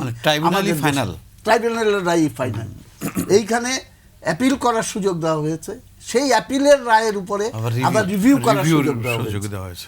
এখন যে সালাউদ্দিন কাদের চৌধুরী সমস্ত ট্রায়াল প্রক্রিয়ায় সে সাক্ষীগুলো হাজির করলো না, ডকুমেন্ট হাজির করলো না, রিভিউ করার সময় হাজির করলো না, কিন্তু যখন আপনি কেবল অ্যাপিল করার সময় হাজির করলো না। এখন রিভিউর সিস্টেমটা হচ্ছে যে আপনি মেরিট অফ দ্য কেসে যাওয়ার কোনো উপায় নেই, আপনাকে খালি প্রসিডিওরটা দেখতে হবে যে অ্যাকর্ডিং টু ল হয়েছে কিনা, এবং সেইখানে আবার নতুন করে এভিডেন্স উত্থাপন করার কোনো সুযোগ থাকতে পারে না। আমি মনে করি যে সেই অনুযায়ী আমাদের এখানে রিভিউর যাদের কাছে উপস্থাপন করা হয়েছিল তারা এটাকে নাকচ করে দিয়েছে। সুতরাং এইটা ন্যায় বিচারের কোনো বরখেলাপ বলে আমি মনে করছি না। আমি কতগুলো তাত্ত্বিক দিকে বলেছি, এইভাবে তাত্ত্বিকভাবে আর কি এই পদক্ষেপ নিলে পরে ট্রায়ালের সময় দিল না কেন? না, ট্রায়ালের সময় দিতে পারতো, অ্যাপিলের সময় দিতে পারতো, কিন্তু যখন এই প্রসিডিউর সব শেষ হয়ে গেছে রিভিউ স্টেজে দেওয়া যায় না, ট্রায়ালে যাওয়া সম্ভব না। আমি বলছি প্রশ্নকর্তার প্রশ্ন ছিল যে এটাকে কিভাবে স্বচ্ছ করা যায়। আমি বললাম যে কোনো ট্রাইব্যুনালের বিচার স্বচ্ছ করা যায় এই পদ্ধতিতে করা যায়। এখন আমাদের দেশে যেটা হয়েছে অবশ্যই সেটা আমি ব্যক্তিগতভাবে মনে করি যথেষ্ট স্বচ্ছ হয়েছে, এর চেয়ে বেশি স্বচ্ছতা বোধ হয়। ন্যায় বিচার প্রসঙ্গে আমি বলতে চাই, ন্যায় বিচার প্রার্থী সবচেয়ে বড় দাবিদার কারা? এটাকে আসামি পক্ষ, বাদী পক্ষ, বিবাদী পক্ষ, নাকি 30 লক্ষ মানুষ যাদেরকে হত্যা করা হয়েছে? দে আর ক্রাইং ফর জাস্টিস। আমাদের যে কোনো সৎ গণতান্ত্রিক মনোভাবাপন্ন মানবিক নাগরিকের দায়িত্ব হলো এই বিষয়টা দেখা যে 30 লক্ষ শহীদ তারা ন্যায় বিচার পেল কি পেল না, এই জায়গাটা আমাদের প্রথমে দেখতে হবে। অ্যামনেস্টির এক কর্মকর্তার সঙ্গে আমার বিরাট তর্ক হয়েছিল যে বাদী পক্ষ এভিডেন্স দিবে, বিবাদী পক্ষ এটা জবাব দিবে, সমান অধিকার থাকতে হবে। আমার যে question is not concerning only বাদী বিবাদী, এখানে আসল পার্টিটা হচ্ছে যে 30 লক্ষ শহীদ, এবং সেই জায়গা থেকে যদি আমরা বিবেচনা করি তাহলে পরে নিঃসন্দেহে আমি বলবো আমাদের মনে রাখতে হবে যে স্বচ্ছতা যেমন একটা বড় ব্যাপার, এবং সেইখানে কোনো কম্প্রোমাইজ করার কোনো সুযোগ নাই, কিন্তু সঙ্গে সঙ্গে justice delayed is justice denied. আজকেই একটা টক শোতে আমি শুনছিলাম আমাদের সিরাজুল হোসেন খান যে ইত্তেফাকের ছিলেন, নিউজ এডিটর ছিলেন, তার ছেলে শহীদের সন্তান সিরাজউদ্দিন, হ্যাঁ জাহিদ, সে বলছিল যে তার মা চিঠি লিখে গেছে যে আমার মৃত্যুর আগে যাতে আমি এটা দেখতে পারি, কিন্তু তিনি তো এই ন্যায় বিচারটা দেখে যেতে পারলেন না। সুতরাং বিলম্বে হলেও এটা হয়েছে, কিন্তু আমি সবচেয়ে ইম্পর্টেন্ট মনে করি যে আমাদের ট্রাইব্যুনালের আইনে বলা আছে ব্যক্তিকে যেমন বিচার করা যাবে সংগঠনকেও বিচার করা যাবে। তাহলে পরে যারা এই ঘটনা ঘটিয়েছে সেই ব্যক্তিগুলোকে বিচারের কাঠগড়ায় দাঁড় করানো হলো, কিন্তু যেই সংগঠন অক্সিলারি অফ পাকিস্তান সেনাবাহিনী হিসেবে ভূমিকা পালন করেছে এবং এই অপরাধ সংগঠনকে সম্ভব করে তুলেছে, সেই জামাতে ইসলামকে এখনো পর্যন্ত কেন আসামির কাঠগড়ায় দাঁড় করানো হচ্ছে না? সিলভে, এই প্রসঙ্গটা আপনি রাজনৈতিক কারণে, রাজনৈতিক কারণে, হ্যাঁ, সেই আপনার কাছে একটু ফ্লোর দিচ্ছি। কিন্তু আজকে প্রাসঙ্গিকভাবে বিএনপির পক্ষ থেকে একটি বলা হয়েছে যে স্বাধীনতা সার্বভৌমত্ব রক্ষায় সালাউদ্দিন কাদের চৌধুরীর কমিটমেন্ট ছিল, তিনি একজন পরিচ্ছন্ন রাজনীতিক ছিলেন, সৎ রাজনীতিক ছিলেন, মানে এইগুলি কি প্রাসঙ্গিক ছিল কিনা? দেখুন, আমি যেহেতু লয়ের মানুষ না, আমি একজন সাধারণ নাগরিক, আমি যেভাবে জিনিসটাকে দেখি, আমি খুব ক্লিয়ারলি বলবো যে এটা ইতিহাসের কাছে আমাদের একটা দায়বদ্ধতা ছিল এবং এই বিচারটা আমাদের প্রয়োজন ছিল। সেলিম ভাই রাইটলি পয়েন্ট আউট করেছেন যে এটা স্বাধীনতা পর যখন এই আইনটা হয়েছিল তখন হলে ভালো হতো, কিন্তু তখন আন্তর্জাতিক প্রেক্ষাপট এবং তখন আরও অনেক কিছু দেশের, মানে ধরেন প্রিজনার্স অফ ওয়ারদের ব্যাপারটা ছিল, পাকিস্তানেও বাঙালিরা আটকে পড়েছিল, অনেক কিছুকে কনসিডারেশনে নিয়েই কিন্তু এই বিচারটা ঠিক সেই মুহূর্তে নিয়ে যাওয়া মানে করা যায়নি। এবং আমাদেরকে একটা জিনিস মাথায় রাখতে হবে, তখনও কিন্তু বাংলাদেশ এটা কিন্তু ইন্টারন্যাশনাল ক্রিমিনাল কোর্টে নিয়ে যেতে চেয়েছিল, আইসিজেতে নিয়ে যেতে চেয়েছিল, কিন্তু তখন পাকিস্তানের অবজেকশন ছিল। এবং অনেকেই এটা বলে থাকে যে ইনডেমনিটি দিয়ে দেওয়া হয়েছিল, কিন্তু ইনডেমনিটি সেই 195 ক্রিমিনালসকে দেওয়া হয়নি। এগুলো আমাদেরকে মাথায় রেখেই আমাদেরকে এটাকে করতে হবে। এবং আমার মনে হয় দেরিতে হলেও, মানে এটা সত্যি কথা যে ইট ইজ জাস্টিস ডিনাইড, মানে যারা চলে গেছে তারা তো আর দেখে যেতে পারলো না যে বিচারটা হয়েছে। আপনি যে প্রশ্নটা আমাকে সরাসরি করেছেন, দেখুন ওনার ব্যাপারে আমরা ওনাকে দেখে এসেছি এবং মানে আই উড সে দ্যাট, মানে আমি আসলে ঠিক ওনার উপরে কোনো কী ধরনের মন্তব্য করব সেটাও আমি জানি না, বিকজ মানে I'd rather keep, মানে আপনি আসলে বাকরুদ্ধ হয়ে যাচ্ছে। হ্যাঁ, আমি সত্যি কথা বলতে কি বিব্রত বোধ করছে না, বিব্রত বোধ মোটেই করছি না, একেবারেই না। মানে আমার কাছে কোনো ভাষা নেই এটাকে এক্সপ্লেইন করার মতো। আমি ওনার যে আচরণ, ধরেন আমরা দেখেছি ওনার বডি ল্যাঙ্গুয়েজ, কথাবার্তা দেখেছি, তারপরে ধরেন এক সময় উনি বোধহয় এরশাদেও ছিলেন, উনি স্বাস্থ্যমন্ত্রী ছিলেন এক সময়, না না আমি সালাউদ্দিন কাদের চৌধুরীর কথা বলছি, এরশাদে ক্যাবিনেটে উনি ছিলেন, হ্যাঁ স্বাস্থ্যমন্ত্রী ছিলেন। পরে আবার আমরা দেখেছি যে মানে আমরা যা দেখে এসেছি, মানে ওনার প্রত্যেকটা স্টেটমেন্টই যদি আমরা ফলো করি, ধরুন রাজনীতিতে যে একটা মানে বেগম খালেদা জিয়া সম্পর্কে উনি যে অশ্লীল মন্তব্য করেছেন, তারপরে বেগম খালেদা জিয়ার পার্টির মুখপাত্র কিভাবে তাকে ডিসেন্ট পারসন বলে আখ্যায়িত করে, এটাই আমার অবাক লাগছে। এবং উনি কিন্তু এ ধরনের মন্তব্য এখনকার আমাদের প্রধানমন্ত্রীর ব্যাপারেও করেছেন। সুতরাং আপনি যখন আমাকে কাউকে ছাড়েননি, আপনি যখন আমাকে প্রশ্নটা করছেন, মানে আমি হতভম্ব যে এই প্রশ্নের কি করে উত্তর হতে পারে, কারণ ওনাকে মাঝে মধ্যে আমার কাছে মনেও হয়েছে যে ওনার কি ধরনের সমস্যা আছে যে উনি কি করে বাংলাদেশের রাজনীতিতে অপারেট করছেন। এটা তো ধরেন আমাদের দুর্ভাগ্য যে আমাদের রাজনৈতিক কালচারটা এরকম না। দেখেন, আমি আপনাকে একটু কথা বলি, আমরা ওনাকে যদি ধরে নিই যে উনি ওই এলাকাতে ভোট ক্যাপচার করতে পারবেন, একটা না, এখন তো এটা একটা বড় জিনিস হয়ে গেছে। দেখেন, আওয়ামী লীগের মধ্যেও অনেককে রাখা হয়েছে যারা আমরা জানি, শুধু ওরা মনে করে যে তারা না থাকলে ওই এলাকাটা বেদখল হয়ে যাবে, ওখানে ওদের ভোটের প্রয়োজন আছে এবং তাদেরও ভাষা সব কিছু ওভাবেই চলছে। সো এটাকে আমি ওই জন্য বলছি যে এটা আমাদের যে ভোটের রাজনীতি এসে গেছে না, এবং পাওয়ারের রাজনীতি, এখানে কিন্তু আদর্শের রাজনীতি আমি দেখছি না। সো এই কারণেই আমাদের রাজনীতিতে কিছু কিছু এ ধরনের ব্যক্তি আজ চলে এসেছে। তো সত্যি কথা বলতে কি, আমি এক্সপেক্ট করিনি যে আপনি আমাকে প্রশ্নটা করবেন। হ্যাঁ, মানে খুবই বিব্রত করা একটা প্রশ্ন ছিল। জি মঞ্জু ভাই, আপনার কাছে যেটা জানতে চাইবো, আসলে আমি বললাম এই কারণে, আসলে এইটি তো উনি একটি রাজনৈতিক দলের পক্ষ থেকে যখন নাকি এইভাবে প্রসঙ্গটা তোলে, তখন কিন্তু রাজনীতির বিভাজনটা আমরা পরিষ্কার, যেটা কিছুক্ষণ আগেই সেলিম ভাই বলছিলেন যে প্রধান দুটি রাজনৈতিক দলের যদি দৃষ্টিভঙ্গিগত এইরকম একটা ব্যক্তি না, একটা পুরো বিচার প্রক্রিয়া নিয়ে যখন কি এইরকম একটা অবস্থান তুলে ধরে, তখন আর আমরা জাতীয় ঐক্য, বিভিন্ন বিষয়ে যে আমরা ন্যাশনাল ইস্যুতে যে একসঙ্গে কথা বলা, সুর মিলানো, বিভিন্ন সংকটে দুই পক্ষকে এক জায়গায় আনা, সেই বিষয়গুলো তো খুব দূর হয়ে যায়। কথাটা ঠিক, এগুলো আমাদের রাজনীতিতে কতগুলো দুঃখজনক প্রবণতা বা দুঃখজনক অধ্যায় এইগুলো রয়ে গেছে। আমিনা আপা খুব ভালো করে বলছিলেন যে এরকম একটা প্রশ্ন হতে পারে।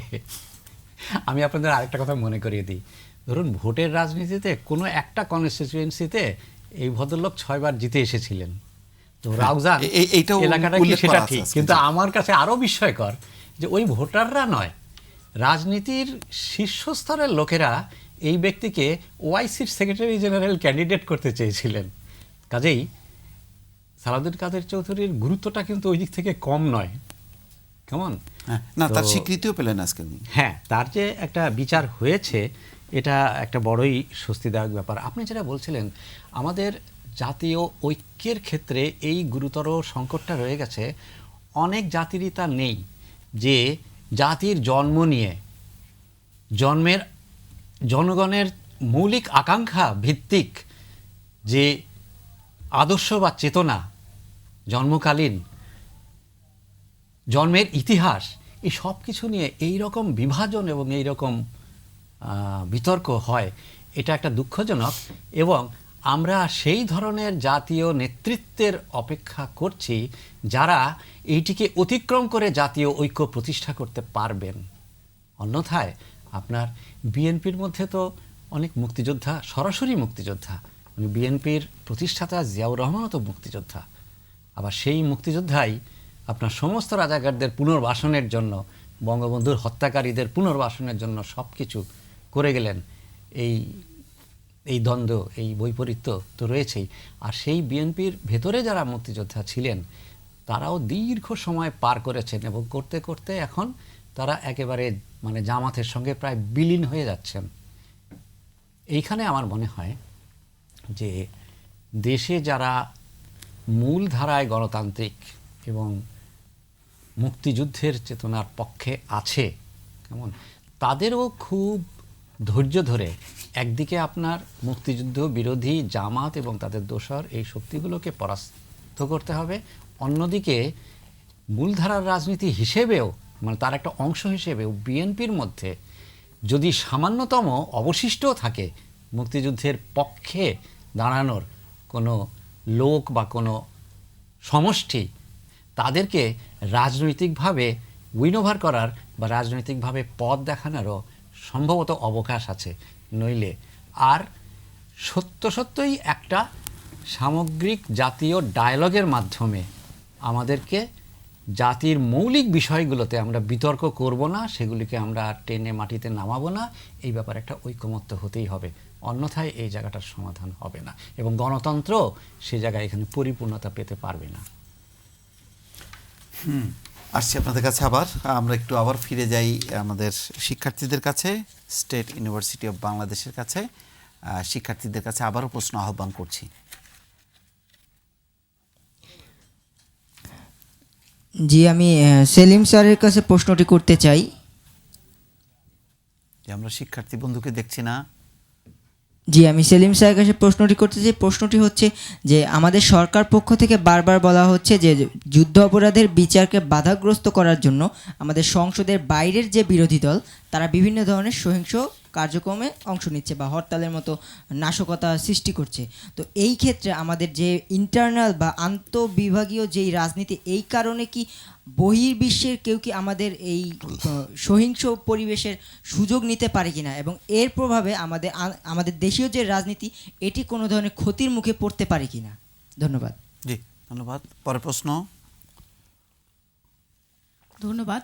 আমার প্রশ্নটি হচ্ছে মোফাজ্জল হোসেন মঞ্জু স্যারের কাছে। আমার প্রশ্নটি হচ্ছে যে আমরা যদিও জানি যে দ্রুত বিচার ট্রাইব্যুনালের আওতায় বিচার কার্য সম্পাদন করা হচ্ছে যুদ্ধাপরাধীদের, কিন্তু তারপরও এর গতি তুলনামূলক মন্থর। এটিকে আরও ত্বরান্বিত করা যায় কিনা এবং সকল যুদ্ধাপরাধীদের বিচার আমরা আদৌ নিশ্চিত করতে সক্ষম হব কিনা? জি, ধন্যবাদ। আমার এইবারের প্রশ্নটি মোফাজ্জল করিম স্যারের কাছে। আমার প্রশ্নটি হচ্ছে সাকা চৌধুরীর ফাঁসির ব্যাপারে বিএনপির মতামত হচ্ছে তিনি রাজনৈতিক প্রতিহিংসার শিকার। তো ভবিষ্যতে যদি কোনোদিন বিএনপি ক্ষমতায় আসে তখন কি তাকে দেশপ্রেমী শহীদ হিসাবে ঘোষণা করা হবে কিনা? জি, পরের প্রশ্ন। আমার প্রশ্ন হচ্ছে ডক্টর আমেনা মহসিন ম্যামের কাছে। আমরা দেখতে পাচ্ছি যে জামাতকে নিয়ে হচ্ছে আওয়ামী লীগ এত কথা বলছে, তো তাদেরকেই বিভিন্ন জায়গাতে কেন্দ্রীয় কমিটিতে অংশ নিতে দেয়া হচ্ছে। তো এটা কি আওয়ামী লীগের জন্য খাল কেটে কুমির আনার মতো রাজনীতি হচ্ছে কি না? ঠিক, ধন্যবাদ। প্রথমে সেলিম ভাই আপনার কাছে। না, আমাদের এখানে অনেক রকম সহিংসতার ঘটনা ঘটেছে এবং এটার সঙ্গে নানাভাবে সামাজিক নানা উপাদান জড়িত।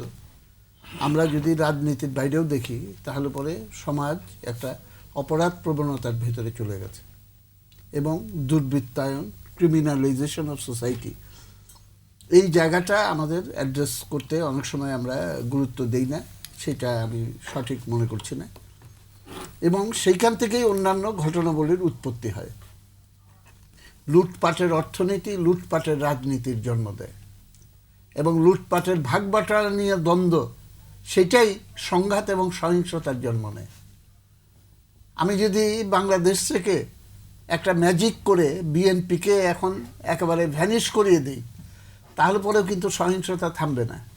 আওয়ামী লীগের ভেতরে ছাত্রলীগ বনাম যুবলীগ, যুবলীগের 2 গ্রুপ, আওয়ামী লীগের 2 গ্রুপ মারামারি কাটাকাটি করে এবং খালেদা জিয়া আগুনে পুড়িয়ে যতগুলো লোক তার নেতৃত্বে পরিচালিত তথাকথিত আন্দোলনে যত লোক আগুনে পড়ে মরেছে, এই সময়কালে শাসক দলের আভ্যন্তরীণ দ্বন্দ্বে তার চেয়ে বেশি লোক কিন্তু মৃত্যুবরণ করেছে। ছাত্রলীগের হামলা এগুলো যুবলীগ আহত, সে একবারে ক্রমাগত চলছে। মায়ের পেটে শিশুর ডাক, সন্ত্রাসীরা নিপাত যাক, আপনারা এইসব ঘটনা সকলেই জানেন। কিন্তু পলিটিক্যাল ভায়োলেন্সের যে জায়গাটা, সেটা 2টা উৎস আলাদা করে, আমাদের ভিন্ন ভিন্ন উৎস, এটাকে আলাদা করে চিহ্নিত করা উচিত।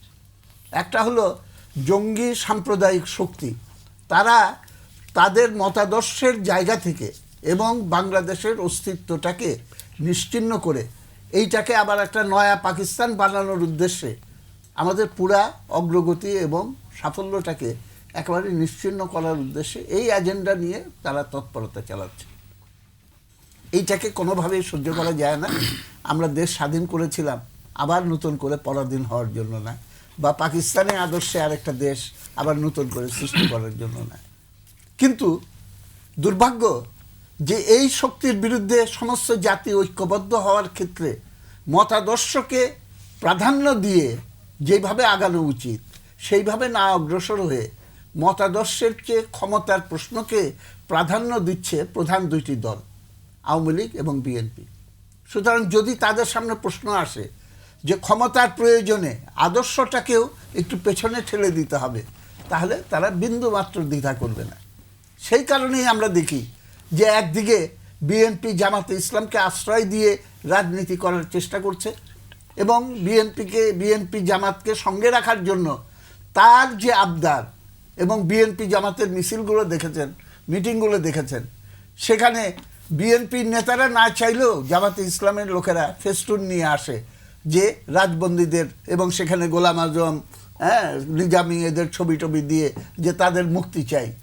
সুতরাং নিরুপায় বিএনপি চাইলেও এটা থেকে বেরিয়ে আসতে পারবে না। এইভাবে কিন্তু জামাতে ইসলামকে তারা মদদ দিয়ে যাচ্ছে। আর অন্যদিকে দেখবেন যে আওয়ামী লীগের দিক থেকেও এতদিন ধরে বলা হচ্ছে জামাতে ইসলামকে নিষিদ্ধ করো, এবং যখন নাকি সুপ্রিম কোর্টে রায় হলো যে 15th অ্যামেন্ডমেন্ট ইললিগাল এবং constitution prior to 5th amendment is illegal এবং the constitution prior to 5th amendment remains valid, এটাকে রিইনস্টিটিউট করা হলো।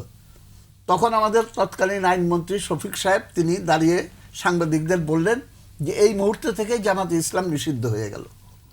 কিন্তু তারপরে 15th অ্যামেন্ডমেন্ট করে আর্টিকেল 38-এ যা ছিল সেইটাকে আবার চেঞ্জ করে জামাতে ইসলামের অটোমেটিক নিষিদ্ধ হয়ে জায়গা থেকে তাকে বের করে আসার সুযোগ করে দিল। এবং ট্রাইব্যুনালের যারা প্রসিকিউটর তারা বলেছে অল ফাইলপত্র আমাদের রেডি। সাংবাদিকদের সামনে সেই কাগজপত্র দেখিয়ে বলল গভর্নমেন্ট সিগন্যাল দিলেই আমরা এই মামলা রুজু করে দেব। তো 1.5 বছর 2 বছর পার হয়ে যাচ্ছে, এখনো পর্যন্ত সেই মামলা হচ্ছে না কেন? কেননা রং ট্যাকটিক্যাল পলিসি। আমার বিবেচনা, এটা আমার নিজস্ব মতামত, আমাদের পলিসি হওয়া উচিত অ্যাটাক জামাতে ইসলাম, ট্রাই টু নিউট্রালাইজ বিএনপি। কিন্তু আওয়ামী লীগ করছে attack BNP, try to neutralise জামাতে ইসলাম। কেননা তার কাছে মতাদর্শের প্রশ্নের চেয়ে ক্ষমতার প্রশ্ন হলো মোর ইম্পর্টেন্ট। ওর জন্য ক্ষমতার অ্যাডভার্সারি হলো বিএনপি, নট জামাতে ইসলাম। কিন্তু আইডিওলজিক্যাল অ্যাডভার্সারি হলো জামাতে ইসলাম। কিন্তু আইডিওলজিক্যাল অ্যাডভার্সারিকে মূল এনিমি হিসেবে তারা বিবেচনা করবে না। এইখান থেকেই গোলমালগুলোর উৎপত্তি হচ্ছে। জি মঞ্জু ভাই, আমাকে এক ছাত্রীবোন প্রশ্ন করেছেন, তার কিছু ধারণাগত ত্রুটি আছে, আমি সেটি সংশোধন করছি। দ্রুত বিচার ট্রাইব্যুনালের আওতায় যুদ্ধাপরাধের বিচার হয়নি। দ্রুত বিচার ট্রাইব্যুনাল বলে আমাদের অন্য একাধিক ট্রাইব্যুনাল আছে, সেগুলো জেলা জজ পর্যায়ে। সেগুলো হচ্ছে গুরুতর ফৌজদারি অপরাধ অল্প সময়ের মধ্যে বিচার করার জন্য।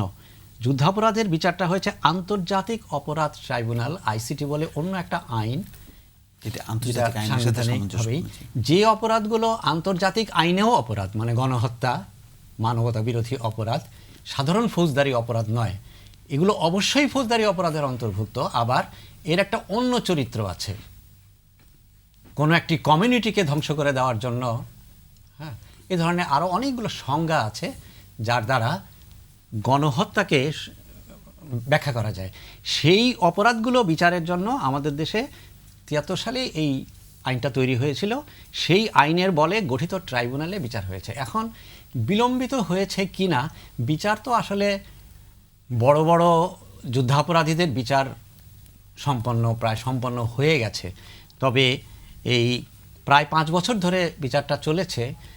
এটাকে কেউ বলতে পারেন যে বেশি সময় নিয়েছে, কিন্তু আমরা যারা সংবাদ সংগ্রহের জন্য এই বিচার প্রক্রিয়াটা লক্ষ্য করেছি, তারা দেখেছি যে দেখেন 3 দশকেরও পরে এই বিচার করতে গেলে তার জন্য সঠিকভাবে আপনার অপরাধটা লিপিবদ্ধ করা, তথ্য প্রমাণ হাজির করা, তথ্য প্রমাণ, সাক্ষী সংগ্রহ করা, সেটিকে প্রমাণ করার ব্যবস্থা করা, এবং অন্য যে সমস্ত ডকুমেন্টারি এভিডেন্সও রয়েছে সেগুলো ছড়িয়ে আছে ঢাকায়, বাংলাদেশে, ভারতে, পাকিস্তানে। এই সব কিছু সংগ্রহ করে আমাদের প্রসিকিউশন যে কাজটা করেছেন, আমি বলবো যে এটা খুব বেশি বিলম্বিত হয়নি। হ্যাঁ, খুব বেশি বিলম্বিত হয়নি। আচ্ছা, আরেকটি বিষয় হচ্ছে যে এরপরে সকল যুদ্ধাপরাধীর বিচার করা সম্ভব হবে কি না, আমার একটা ব্যক্তিগত মত আছে। সেটা হচ্ছে যে প্রধান প্রধান অপরাধীদের বিচার করে এই বিষয়টা একটু শেষ করে ফেলে দেশের মধ্যে একটা রাজনৈতিক সমঝোতা এবং শান্তির পরিবেশ তৈরি করা প্রয়োজন। নইলে আমাদের গ্রামে গ্রামে অনেক রাজাকার আছে, অনেক রাজাকারের মৃত্যু হয়েছে, কিছু রাজাকার বেঁচে আছে। এটা কোনো একটা সময় আমাদের সমাজের মানে গুণগত মান যা, তাতে এটি চালিয়ে গেলে কোনো একটা সময় উইচ হান্টিংয়ে পরিণত হতে পারে। অর্থাৎ অঞ্চলে অঞ্চলে বিভিন্ন ধরনের বিরোধ, শত্রুতা, সেটা চরিতার্থ করার জন্য পুলিশকে ব্যবহার, প্রসিকিউশনকে ব্যবহার, এটা আমার একটা আশঙ্কা। দক্ষিণ আফ্রিকায় দীর্ঘদিনের বর্ণবাদী সংঘাত, সংঘর্ষ, তারপরে ম্যান্ডেলা সরকার একটা প্রক্রিয়া চালু করেছিলেন, যে প্রক্রিয়ার মাধ্যমে ক্ষতিগ্রস্ত লোকেরা অপরাধীদের ক্ষমা করে দিত এবং ক্ষতিগ্রস্ত লোকেরা কিছু ক্ষতিপূরণ পেত এবং অপরাধীরা ক্ষমা চেয়ে আবার সমাজে তাদের স্বীকৃতিটা অর্জন করে নিত। আমাদের দেশে বিভিন্ন সময় এরকম চিন্তা হয়েছে, কিন্তু সফল হয়নি। আরেকটি বিষয়, জামাতে ইসলামী যদি তারা কখনো বলতো বা ভবিষ্যতেও বলে যে ওই সময় আমরা ভুল করেছিলাম, জনগণ যেন আমাদের ক্ষমা করে দেয়, তাহলে এই ছোটোখাটো রাজাকারদের জনগণ ক্ষমা করে দিতে পারে। সেই রকম একটা অবস্থায় যাওয়াই আমি ভালো মনে করি। জি, আমি মঞ্জু ভাইয়ের শেষ কথাটা খুব মনোযোগ দিয়ে শুনছিলাম এবং এটা অত্যন্ত গুরুত্বপূর্ণ। আর কতকাল আমরা আর কতকাল প্রসারী একটা পরামর্শ আর কি, হ্যাঁ, পরামর্শটার কথাই বলছিলাম। আর কতটা কাল আমরা এটা নিয়ে টানা হিঁচড়া করবো এইভাবে?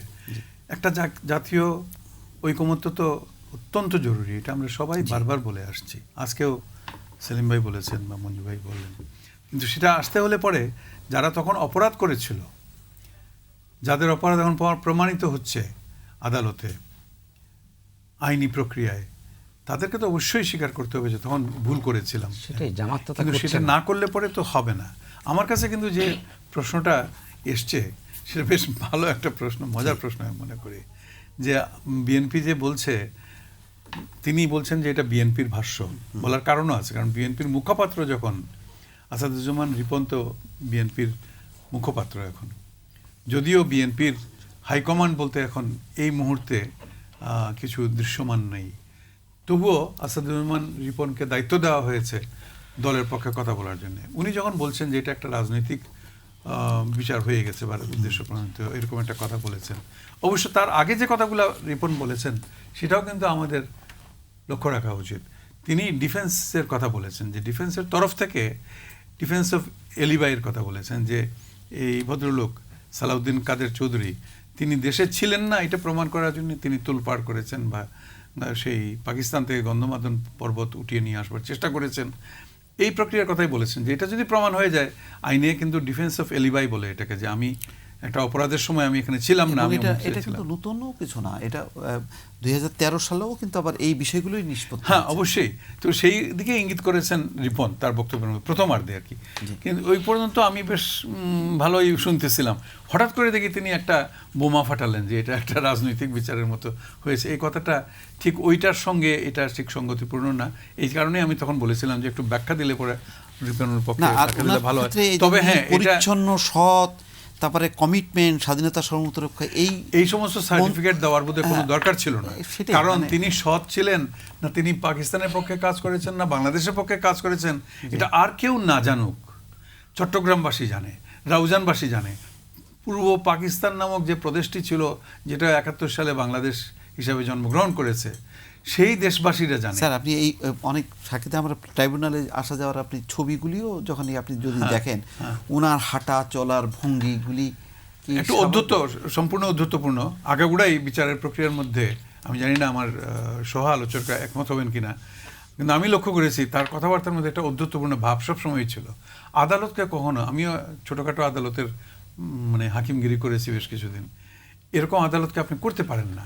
আসামির কাঠগড়ায় বা সাক্ষীর কাঠগড়ায় বা কোথাও আদালতের চত্বরের মধ্যে ঢুকে আপনি এটা করতে পারেন না, এটা আদালত অবমাননার সামিল হয়। আদালত তাকে বারবার সতর্কও করেছেন সেই সমস্ত। আমি বুঝলাম না মানসিক বৈকল্যের কারণে হয়েছে কি না কোনো রকমের কোনো তার আগেও তো ইয়ে থেকে হতাশা থেকে এরকম করেছেন, বা একটা তার এই আচরণটাই তার বোধহয় এরকম মনস্তাত্ত্বিক একটা ব্যাপারটা থাকতে পারে। তবে হ্যাঁ, আমি প্রশ্নকর্তাকে আশ্বস্ত করতে চাই, আমি যদিও বিএনপির মুখপাত্রও নই, সত্যি কথা বলতে গেলে বিএনপির পক্ষে বা বিপক্ষে কিছু বলার মতো আমার অবস্থান নয়, তবুও আমি বলি, আমি মনে করি না বিএনপি এরকম একটা ব্যাককেলি উইদিন কোটেশন কাজ করবে যে ভবিষ্যৎ তাকে শহীদ, যখন ফাঁসি হয়ে যাবে আর কি, তারপরে শহীদ সালাউদ্দিন কাদের চৌধুরী বলে তার শহীদ দিবস পালন করবে ইত্যাদি ইত্যাদি। এটা যদি করে তাহলে বিএনপির এটা ভালো খেললে তার পরিচয় দেবে, এবং এটার প্রশ্নই আসে না, আমার মতে এটা প্রশ্নই আসে না। দেশের 16 কোটি মানুষ যাকে বলতেছে যে তিনি এই ভূমিকা পালন করেছেন, ভূমিকা পালন, বা আদালতে বারবার 4টা মামলায়, 4টা খুনের মামলায়, মানুষ খুন করার হত্যা মামলায় তাকে ফাঁসির আদেশ দেওয়া হয়েছে, সেখানে বোধহয় বিএনপি এটা করবে বলে আমার মনে হয় না। সমস্ত আপনি যদি এমনি বাদ দেন, এই বিচার ছাড়াও বিএনপির তার দলের মধ্যে এমন কোনো যে কুকুর লেজ কুকুরকে নাড়ায় থেকে শুরু করে বেগম খালেদা জিয়া, তারেক রহমান থেকে শুরু করে সমস্ত শীর্ষ নেতা, ইভেন মরহুম মান্নান ভূঁইয়া, তাদের প্রতিও যে ইঙ্গিত এবং যে ধরনের মানে ভাষাল্যপূর্ণ ভাষা তিনি ব্যবহার করতেন, দল থেকে বহিষ্কৃত হয়েছিলেন, আপনি নিশ্চয়ই জানেন যে একবার বহিষ্কৃত হয়েছিলেন, তারপর আবার মানে কোনো মহলের তদবির আবার পুনর্বাসিত হয়েছেন। সব মিলিয়ে কিন্তু ওনার ক্ষেত্রে যে অনেক রাজনীতিকের ক্ষেত্রে এই কমেন্টগুলি মানায়, কিন্তু এই সমস্তগুলিতে আসলে খুব যেটা আপা খুব মানে বাখারা হয়ে গেছেন যে কি বলবো। আসলেই তো ফিরোজ, এখানে প্রায় একই ধরনের অভিযোগ। আমরা এই কথা তো মুজাহিদের ক্ষেত্রে বলছি না, রাইট, আমি সেটাই বলছি। 2জন আসামি কাঠগড়ায় ছিল, ধরলাম 2টা আলাদা আলাদা মামলা তো বটেই, আর মামলার ধরনটাও একটু অন্যরকম। ইনার বিরুদ্ধে তো সরাসরি হত্যার অভিযোগ ছিল এই সালাউদ্দিন কাদের বিরুদ্ধে, আর ওর বিরুদ্ধে ছিল পরিকল্পনাকারী বা পরামর্শ দেওয়া দাতা, সুপিরিয়র রেসপন্সিবিলিটি ইত্যাদি, সুপিরিয়র রেসপন্সিবিলিটি। আচ্ছা, আপনার কাছ থেকে কি কিন্তু দুইজনের আচরণের মধ্যে কিন্তু ভীষণ রকমের তফাৎ। ইয়ের সম্বন্ধে তো, মুজাহিদ সম্বন্ধে তো এরকম কথা কেউ বলছে না, বা করেও নেই মুজাহিদ সাহেব এরকম। সালাউদ্দিন কাদের সাহেব তিনি কি কারণে, এই জন্যই বলছে তার কোনো মানসিক বৈকল্য শব্দটা আমি ব্যবহার করেছি, বা কোনো রকমের মনস্তাত্ত্বিক সমস্যা। আপনার উত্তরটা কোনো ধরনের চাপে ছিল কিনা তাকে রাখার জন্য, সেটা একটা দেখার বিষয় আছে, সেটাও একটা ফ্যাক্টর থাকে। চাপটা কোত্থেকে আসে? না, এটাও নেপথ্যে বলা হয় যে মধ্যপ্রাচ্য এবং পাকিস্তান সন্তুষ্ট করার জন্য আন্তর্জাতিক কোন শক্তিকে সন্তুষ্ট করার জন্য। আপনার প্রশ্ন উত্তর আমাকে প্রশ্ন যে হাতে বেশি সময় অনুযায়ী, না, আমি আসলে প্রশ্নটা বুঝিনি যে কাদের সেন্ট্রাল কমিটিতে জামাতকে অ্যাবজর্ব করছে। উনি কিন্তু ব্যাখ্যা করে বলেনি, যে প্রশ্ন করেছিলেন, বলেছে যে প্রশ্নটা আপনি একটু ক্ল্যারিফাই করবেন তখন খুব। আচ্ছা, আমরা কি প্রশ্নটা নিতে পারি কিনা ডক্টর আমিনা মহসিনের কাছে? কারণ বলেছেন যে সেন্ট্রাল কমিটিতে নিয়ে নিচ্ছে, এটা কি খাল কেটে? প্রশ্নটা ডক্টর আমিনা মহসিনের কাছে যে প্রশ্নটি ছিল, আওয়ামী লীগ নিয়ে নিচ্ছে। ম্যাম, আমরা হচ্ছি বাংলাদেশ প্রতিদিনের বিভিন্ন সময় আর কি খবরের পত্রিকায় চলে এসেছে যে অমুক জায়গাতে জামাতের যে নেতা ছিল তাকে হচ্ছে আওয়ামী লীগ সমর্থিত প্রার্থীরা ফুলের মালা দিয়ে তাদের দলে যোগ আমি আমি এটা ধন্যবাদ আপনাকে। আমি ধারণা করছিলাম যে আপনি এই প্রশ্নটাই করেছেন, কিন্তু সেই সময় আপনি আওয়ামী লীগ নামটা নেননি বলে আপনি ক্ল্যারিফাই করতে চাইলাম। হ্যাঁ, অবশ্যই, এটা তো আমি প্রথমেই বললাম যে আমাদের দুর্ভাগ্য যে আমাদের দেশের রাজনীতিতে আদর্শ নেই। এটা হলো একটা ক্ষমতার রাজনীতি, এবং অনেকটা বিএনপি জামাতকে ছাড়ছে না। বিএনপির এই ভয় যে জামাতকে ছেড়ে দিলে সেটা আওয়ামী লীগ নিয়ে নেবে, এবং আওয়ামী লীগের ব্যাপারেও এটা আমরা লক্ষ্য করেছি যে যারা যাচ্ছে তাদেরকে আওয়ামী লীগ অ্যাবজর্ব করে নিচ্ছে, এবং এটা খাল কেটে কুমির আনা তো বটেই। কারণ এইটা ধরুন, যেই আওয়ামী লীগ যেভাবে নিজেকে স্বাধীনতার পক্ষে শক্তি বলছে, এবং আমরা ধরেই নিচ্ছি স্বাধীনতার পক্ষে শক্তি, এবং দেশটা যেভাবে বিভাজিত হয়ে যাচ্ছে স্বাধীনতার পক্ষে, এটা কিন্তু একটা মাসুল, যদি এই প্রক্রিয়াটা চলতে থাকে তাহলে কিন্তু আওয়ামী লীগকে এটার একটা মাসুল দিতে হবে।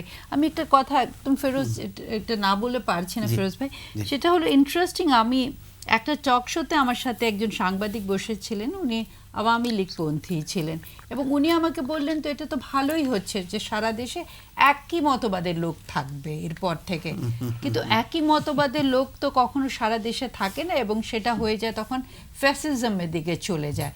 এবং এখানে আমরা জানি যে যারা যাচ্ছে তারাও রাজনৈতিক মাইলেজের জন্যই যাচ্ছে। সো আমার মনে হয় যে যখন আমরা বলছি যে পার্টিকুলারলি যখন যুদ্ধ অপরাধীদের বিচারটা চলছে, এবং যেটা সেলিম ভাই বারবার একটা কথা রেজ করছিলেন যে কেন জামাতকে ট্রায়ালে আনা হচ্ছে না, এখানে আমি সরকারের পক্ষ থেকে যেটা শুনেছি, একটা ওদের মন্তব্য এসেছে যে ওখানে বলা আছে যে পার্সনের বিচার করা যাবে, অর্গানাইজেশনের না। ওটা সংশোধন করে অর্গানাইজেশন, কিন্তু এখনো গভর্নমেন্ট এটা হোল্ড, মানে গভর্নমেন্টের উচ্চ মহল থেকে এটা হোল্ড করা হচ্ছে, এবং ওনারা বলছেন যে এটা ওনারা সংশোধনটা বা এটা বোধহয় সংশোধন করলেও এটা ক্যাবিনেট, এটা হয়তো মন্ত্রী পরিষদে এটা পাস করা হয়নি। এটা কনস্টিটিউশন অ্যামেন্ড করে যে পারসনস এর সঙ্গে অর্গানাইজেশনের বিচার করা যাবে। ফাঁকটা আছে যে এটা গ্রহণ করা হলেও শাস্তিটা কি হবে সেই জায়গাটা সংশোধন করা, এবং শাস্তিটাকে ভোগ করবে, এবং শাস্তি যেহেতু আগে অনলি পারসনস ছিল, ওর জন্য মৃত্যুদণ্ড, কারাদণ্ড এগুলো আছে, তো সংগঠনকে তো মৃত্যুদণ্ড দেওয়া যায় না, ওর জন্য এই জায়গাটা আরেকটা ফার্দার অ্যামেন্ডমেন্ট প্রয়োজন। এবং আমি কালকে একটা টক শোতে শুনছিলাম সরকারের পক্ষ থেকে একজন দায়িত্বশীল ব্যক্তি বলছিলেন যেটা মার্চের আগে এটা করে ফেলা হবে। সো যখন গভর্নমেন্ট এই ধরনের পজিশন নিচ্ছে, তখন যদি আমরা দেখি যে সেই সব মানে জামাতে ব্যক্তিদেরকে তারা অ্যাবজর্ব করে নিচ্ছে, এবং এই যেটা আপনি বলেন ফুলের তোড়া দিয়ে, সেখানে তো এটা আমাদের রাজনীতির দেউলেপনা ছাড়া আমি আর কিছু বলতে পারি না। ধন্যবাদ ডক্টর আমেনা মহসিন, মোফাজ্জল করিম, মুজাহিদুল ইসলাম সেলিম এবং মোজাম্মেল হোসেন মঞ্জু, চারজনকে ধন্যবাদ জানাচ্ছি। শিক্ষার্থী বন্ধুদেরকে ধন্যবাদ জানাচ্ছি। স্টেট ইউনিভার্সিটি অব বাংলাদেশে যারা এত রাত পর্যন্ত আমাদের সঙ্গে ছিলেন তাদেরকে ধন্যবাদ জানাচ্ছি। সেই সঙ্গে দেশে এবং বিদেশের অসংখ্য দর্শকদের যারা আমাদের এই অনুষ্ঠানটি দেখেছেন তাদেরকে ধন্যবাদ জানাচ্ছি। দর্শক, উপসংহার কিছু নেই, আমাদের মূল বিষয় ছিল আজকে এই যে যুদ্ধাপরাধীদের, বিশেষ করে শীর্ষ যুদ্ধাপরাধীদের বিচারের বিষয়টি, যে এই বিষয়টি আসলেই এক সময় একটি আকাশ কুসুমের মতনই ছিল বিষয়টি, যেটাই চিন্তাও করা যেত না যে তাদেরকে বিচারের আওতায় আনা যাবে এবং তাদের বিচার হবে। কিন্তু আমরা দেখতে পাচ্ছি যে শেষ পর্যন্ত তাদের বিচার হচ্ছে। এবং যেটি আমেনা আপা বললেন, আমেনা মহসিন, যে ইতিহাসের কাছে আমাদের দায়বদ্ধতা ছিল, সেই দায় থেকে আমরা হয়তো মুক্ত হতে চলেছি। এটি একটি বড় বক্তব্য দিয়েছেন। সিপিবি সভাপতি মুজাহিদুল ইসলাম সেলিম আরও একটি কথা বলেছেন যে কাদের কাদের বিচার করা হচ্ছে, সেটি যে বড় কথা হলো যে 30 লাখ শহীদ যারা ন্যায় বিচার পেল কিনা, সেটি হচ্ছে মূল বিবেচ্য বিষয়। আরও একটি কথা এসছে যে আমাদের রাজনীতিতে আদর্শ নেই, আছে ক্ষমতার রাজনীতি।